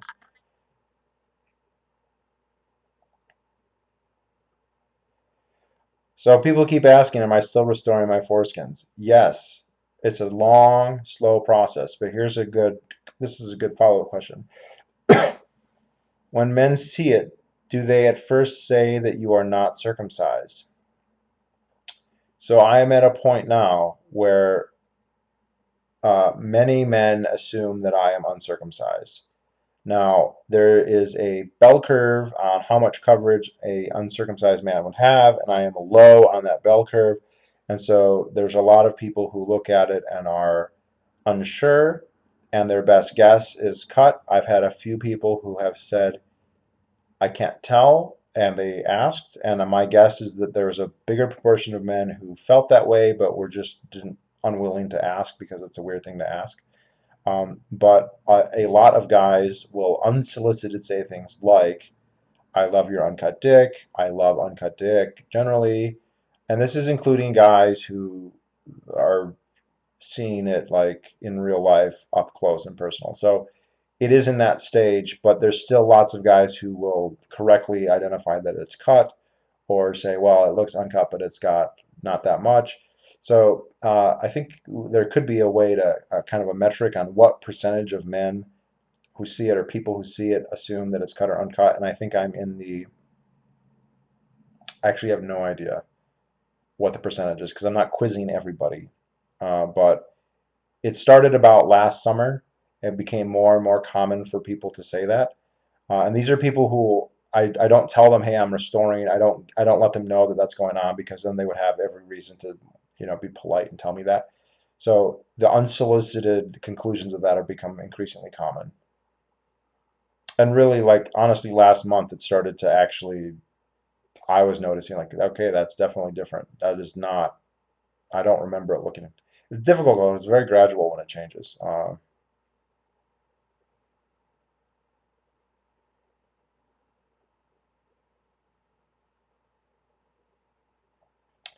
Started taking communal showers and sitting in the sauna naked towel.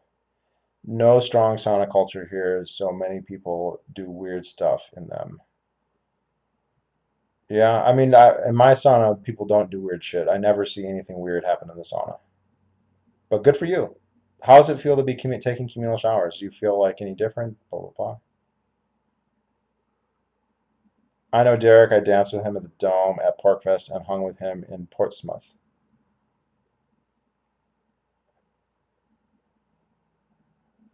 Wait, in his geodesic dome this year? Well, okay. And now I'm sure that we met then because that wasn't a big crowd.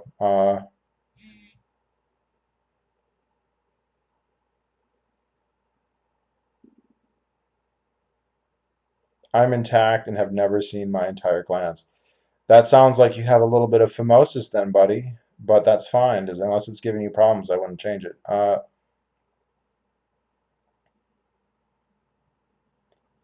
you think that Hoppe is right that monarchies are better at managing debt? See, I think this is really tough because so many monarchies that we would study are in pre-modern times where the way debt functions is just very different. So I think that he has a point that when you have a monarch who's in charge, and then of course many of the monarchs that we have today in modern societies are constitutional monarchs that don't have a lot of influence over expenditures and debt and that sort of thing. So I think he has a very sound point when he says if you're talking about an actual, if not an absolute monarch, a monarch who has a big say in the state, has some control over it, like that they don't want to wreck it because they are going to give it to their kids versus the incentives of a democratically elected politician are going to be different and they are going to have a lower time preference. So I think he's right about that in principle. I don't know if you can show it out empirically though. Um,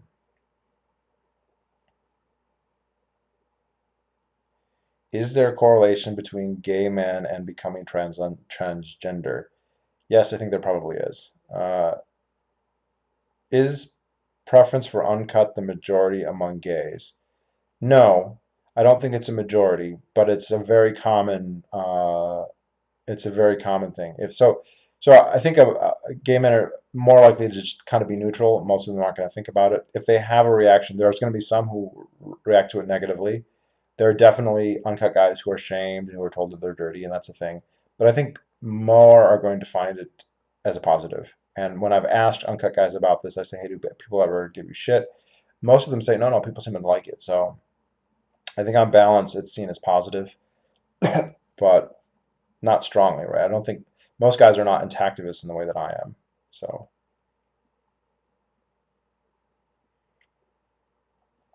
do you welcome the assumption that it's not circumcised and take pride in it? I do welcome it. I don't know if pride is the right word. I guess I should take pride in it because it is something that I actually did, that I'm actually working on it. But I just kind of see it as like a good sign that I'm on the right track and that I'm actually making progress. It's very hard because like people who know me, like my friends, they know that I'm doing it. So if they say, "Oh yeah, it looks really good," I mean, they could be honest about that and sincere, but they're probably just trying to be polite. So the honest opinion of strangers who don't know anything, I value more. Uh,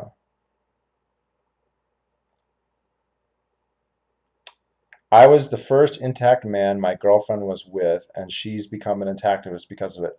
Okay, if you don't mind my asking, where do you live? Like what state, and how old are you, roughly, like in the decades? And why did she become an intactivist because of you being a cut?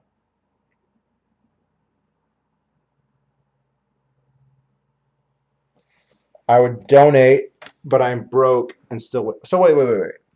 So we met at Porkfest, but you didn't know I had a YouTube channel. How are you watching this stream? Right? Because if you weren't a subscriber to me, how would you even know this stream was on?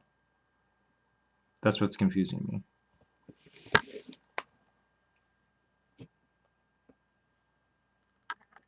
How strong is your preference for uncut? It's extremely strong. It's to the point where like I have a hard time being interested in guys who are cut. It does happen, and you got to settle sometimes, but that's the long and short of it.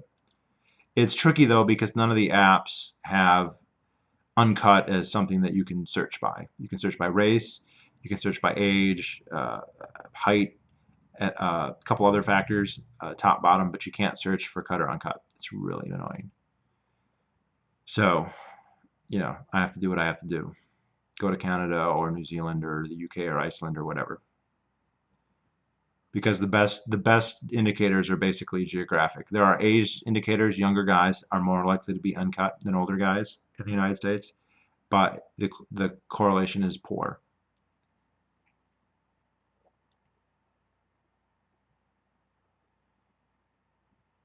25 minutes from Massachusetts. 25, I'm from Massachusetts. Okay, fair enough. So, what did she say? What was her, has she described why that made her an activist? Were you an activist and you talked to her, or did she just enjoy that uncut cock so much she couldn't say no? Blah, blah, blah, blah.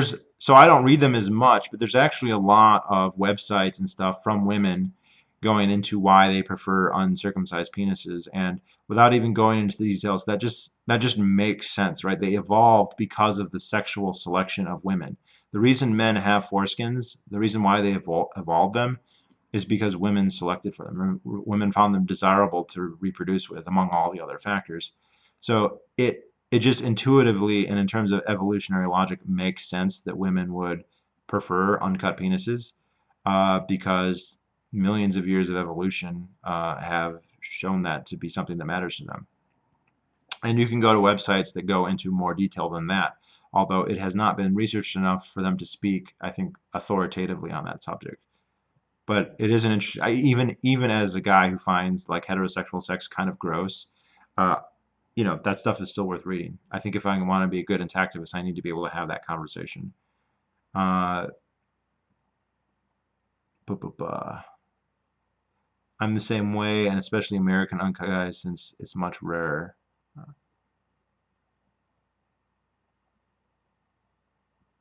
can just imagine Link throwing up when someone drops their pants and he sees their cut. Well, I wouldn't throw up because I'm cut, and most of the people that I've met, most of the people I've seen are cut, so we are used to that. That is the normal view, and intactivists will recoil at the use of the term normal.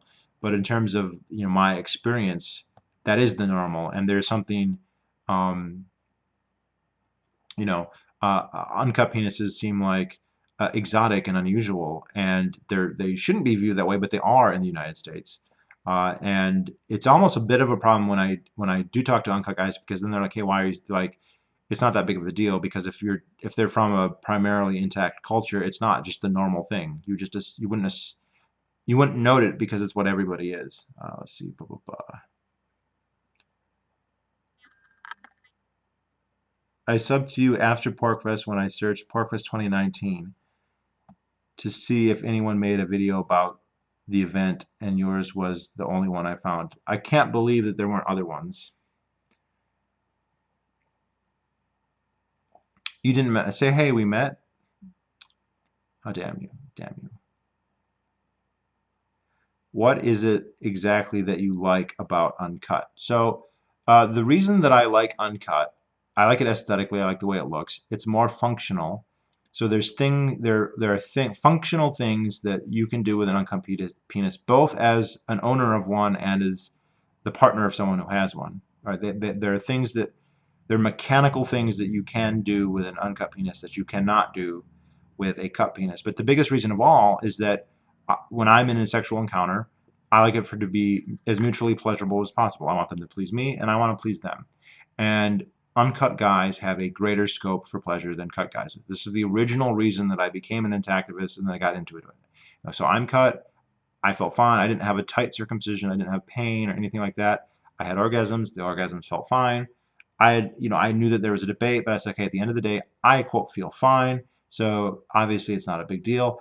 And then when I started meeting guys and I started meeting uncut men, uh, if you pay attention, it's very obvious that they are feeling things, good things, that cut men are not feeling, and they're not even analogous to what cut men can feel. Uncut men have a lot. It's not just more sensitivity. It's true that they are more sensitive, but they can experience different, qualitatively different pleasurable sensations than cut men. I'm convinced of that. And it makes logical sense based on how much is removed and what's removed, right? The function is just different. And uh, so if you like to give pleasure and you've got group A that can feel more and do more, and group B that is just literally sexually retarded, right, can do less, then that's going to be a big part of it. And there's other things too, like people find it gross, but there's a certain odor to it that a lot of people find appealing, myself included. And it just looks good and it's just more fun. And there's psychological reasons, I am sure, but those are basically why. I could go into more detail, but that kind of gives you the blah, blah, blah.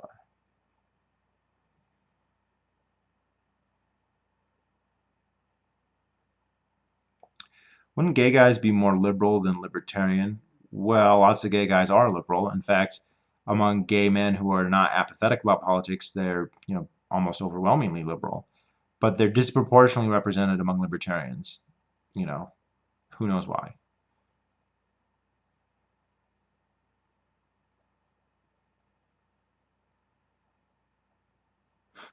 I'm intact and I own a parrot, so I'm exotic all around.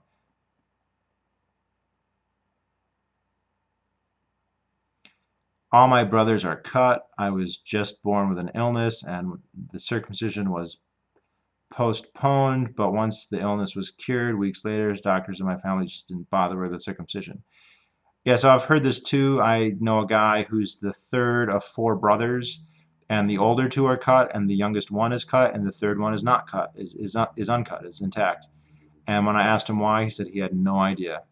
It was just like uh, sometimes you get this phenomenon where parents will change their mind halfway through. So maybe they get the first son or the second son circumcised, and then they get a new doctor, or they decided that it wasn't good, and then they switch, and so their youngest son or youngest couple sons will be intact.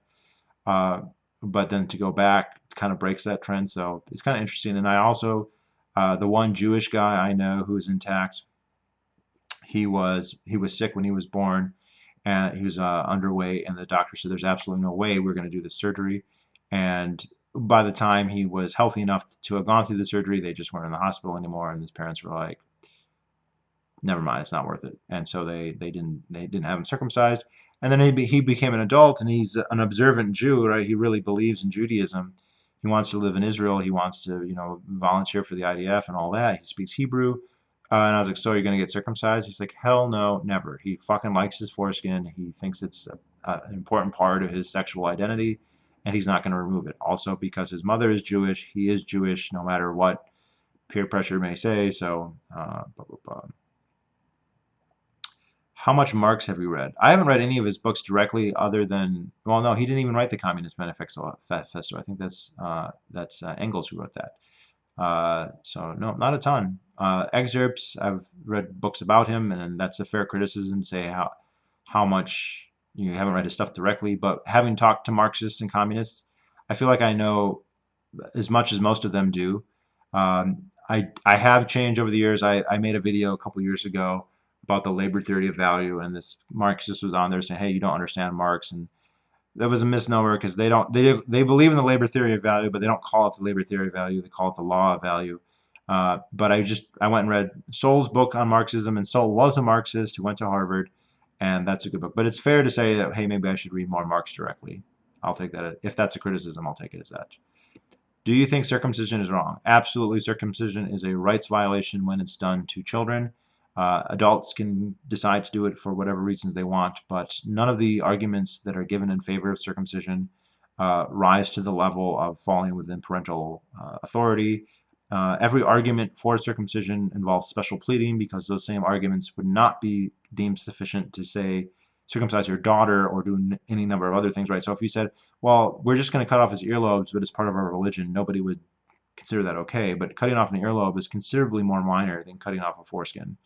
And of course, the most obvious one is it's our religious belief and our cultural belief that we should circumcise our daughters, even if they do a type of circumcision that is very mild relative to male circumcision. that would be considered abhorrent. So it's clearly an ethical violation. It's not medically necessary. Parents have a fiduciary responsibility to their children. Children are not the property of their parents. All right. Now in ancient Rome, this was the case. You had the pater familiaris, and he could do whatever he wanted. But that's not the system that we have. That's not the system that libertarians advocate. And as the fiduciary responsibility of the parents is not that they can do whatever they want. They have to do what the child would choose if it could. And very few children would choose to circumcise themselves. That's less than 1%. So you're inflicting a lot of pain. You're inflicting a lot of you're reducing the sexual function of the penis and its pleasure for life. And you need to have a really good justification to do that. And the justifications that exist for circumcision don't even begin to come close to that. So no, it's definitely wrong. Oh wow, uncircumcised Jewish born in America. That's great. Well, actually, he was born in the UK, but he told me he had met uncut Jewish guys in America. So they do exist. A lot of intactivists are Jewish. A lot of the books about intactivism, most of them are by Jews. And apparently, among liberal progressive Jews, intactivism has some currency, and there are anecdotes. These aren't statistically verified that there may be a wave of intact Jewish men growing up in the United States right now. There's also in Israel, it's less common, but some of the secular kibbutzim apparently did not circumcise. There's some notorious kibbutzim in Israel that were not circumcising their children, and I've heard this confirmed from Grindr. I've heard that this is true, that you can go to Israel and you can find uncut guys.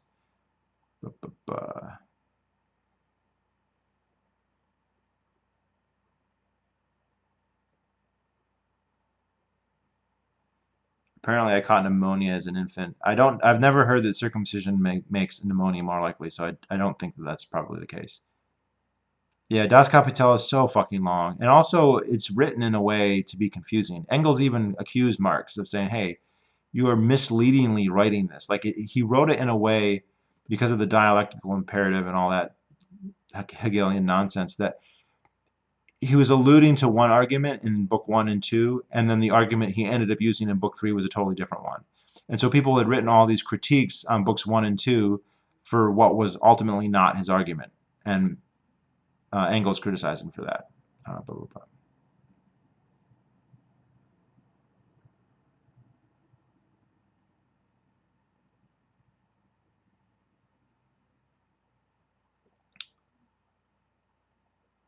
I don't think that Sowell is wrong. When I've taken his stuff to Marxists, they've not said that I got it wrong. So Sowell isn't perfect, but I think that it's a good book.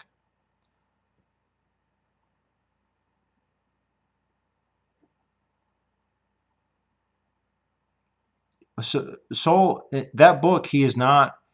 It's not like these are all the problems. He's giving it what he considers a fairly accurate description of Marxism, and he kind of only very offhandedly points out, hey, there's a bit of a problem here. So one of the big problems is the idea that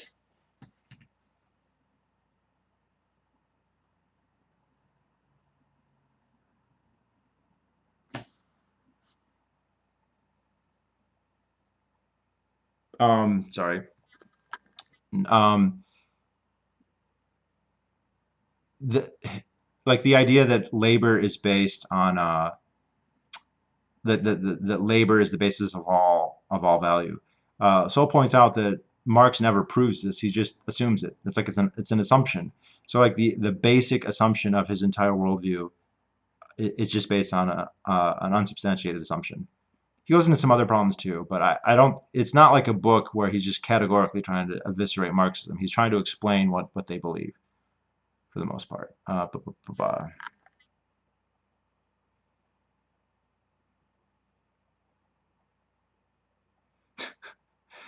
an antinatalist, but I've thought about having children just to keep them intact, to increase the number of intact people in America. Go for it.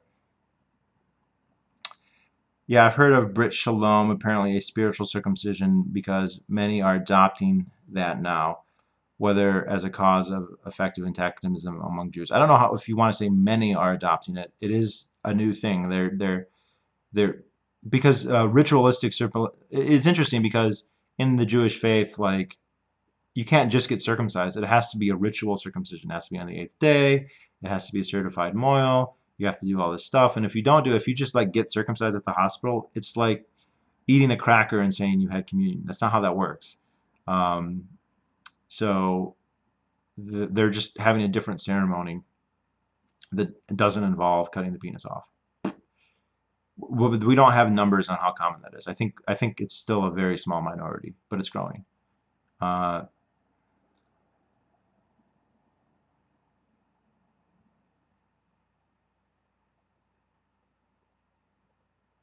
hmm, I do read some fiction, just not very much. I'd rather learn about something that really happened than, something that's entertaining that didn't. Not that there can't be like, truths or stuff in fiction. I'm not a vegan. I don't believe in, I don't buy the ethical arguments for veganism, and I certainly don't buy the health arguments for veganism. And animal rights, I think it ultimately is going to boil down to how much humans value animals, and humans do value animals differently. So we don't value a fish the same way we value a dog or a cetacean or an elephant. Uh, there's an argument, though, that if they have certain levels of cognitive abilities, that granting them some rights may make sense. But we'd have to put a lot more flesh on that argument before we can really get anywhere definite. Hmm.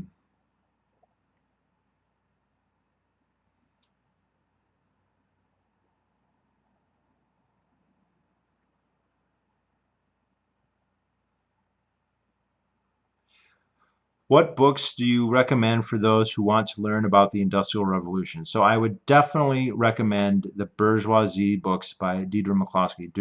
Bourgeoisie Dignity, Bourgeoisie Virtue, and Bourgeoisie Equality. And then I would also recommend A Farewell to Alms. Forget who that's by, but that's quite good. And let's see, there's probably one or two more that would be good. Those are the big ones, though. Deirdre's book is probably the best. It's a trilogy. And then Farewell to Alms is probably another really good one. Ba, ba, ba.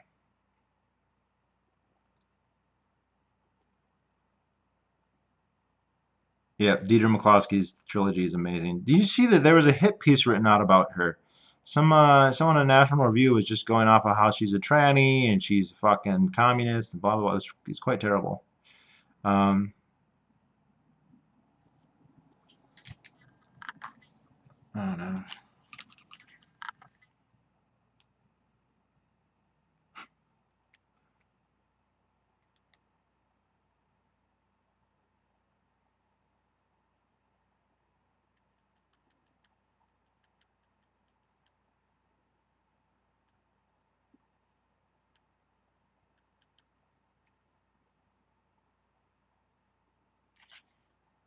Mm,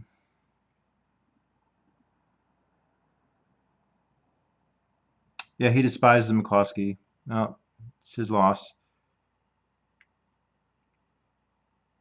Of the small amount of fiction do you read, what genres do you prefer? So that'd be fantasy and sci-fi, but it's a very short list. Lord of the Rings, Game of Thrones, Dune.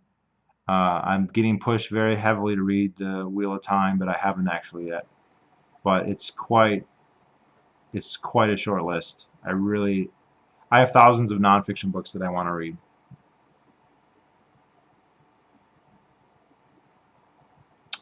Also, guys, I'm getting pretty tired, so if we want to do some final questions, that's fine. Uh, but yeah, put in your last stuff pretty quick here, and then I want to go to bed because I am on vacation and I don't want to stay up all night. So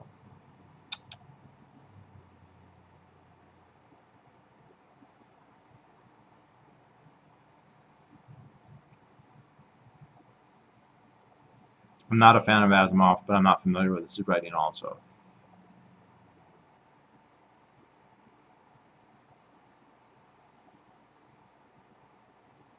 Also, Darkwater, I don't think one of my problems with antinatalism is that I think it's wrong to say by creating somebody you're causing pain, right?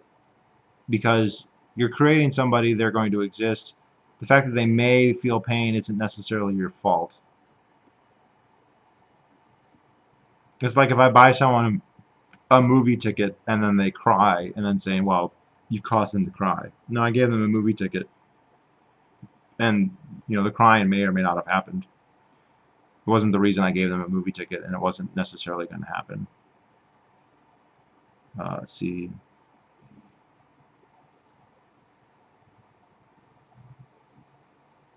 All right, thanks so much for restoration and intactness perspective. Until next time, good night. Thanks very much.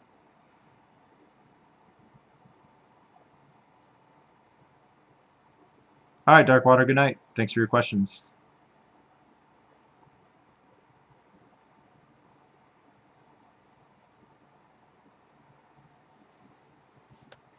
I don't like to read fiction that well. Look, I've enjoyed fiction. It's fun to read. Like some of that stuff's very entertaining and very engaging and page turners and whatnot. But I always feel like, man, I would rather read about something that actually happened so that I can understand the real world a little bit better than something that didn't happen, even if it's entertaining and great writing, right? So there's some stuff that's fantastic writing, but it's just not the way I like to spend my time. All right, guys. Well, if that's it, I'm going to end this and let it upload. And thank you all. And hopefully I'll see you all in November. Last question. You watch any anime besides DBZ? Nope. Sorry. All right, Andrew. That's going to be it. End stream.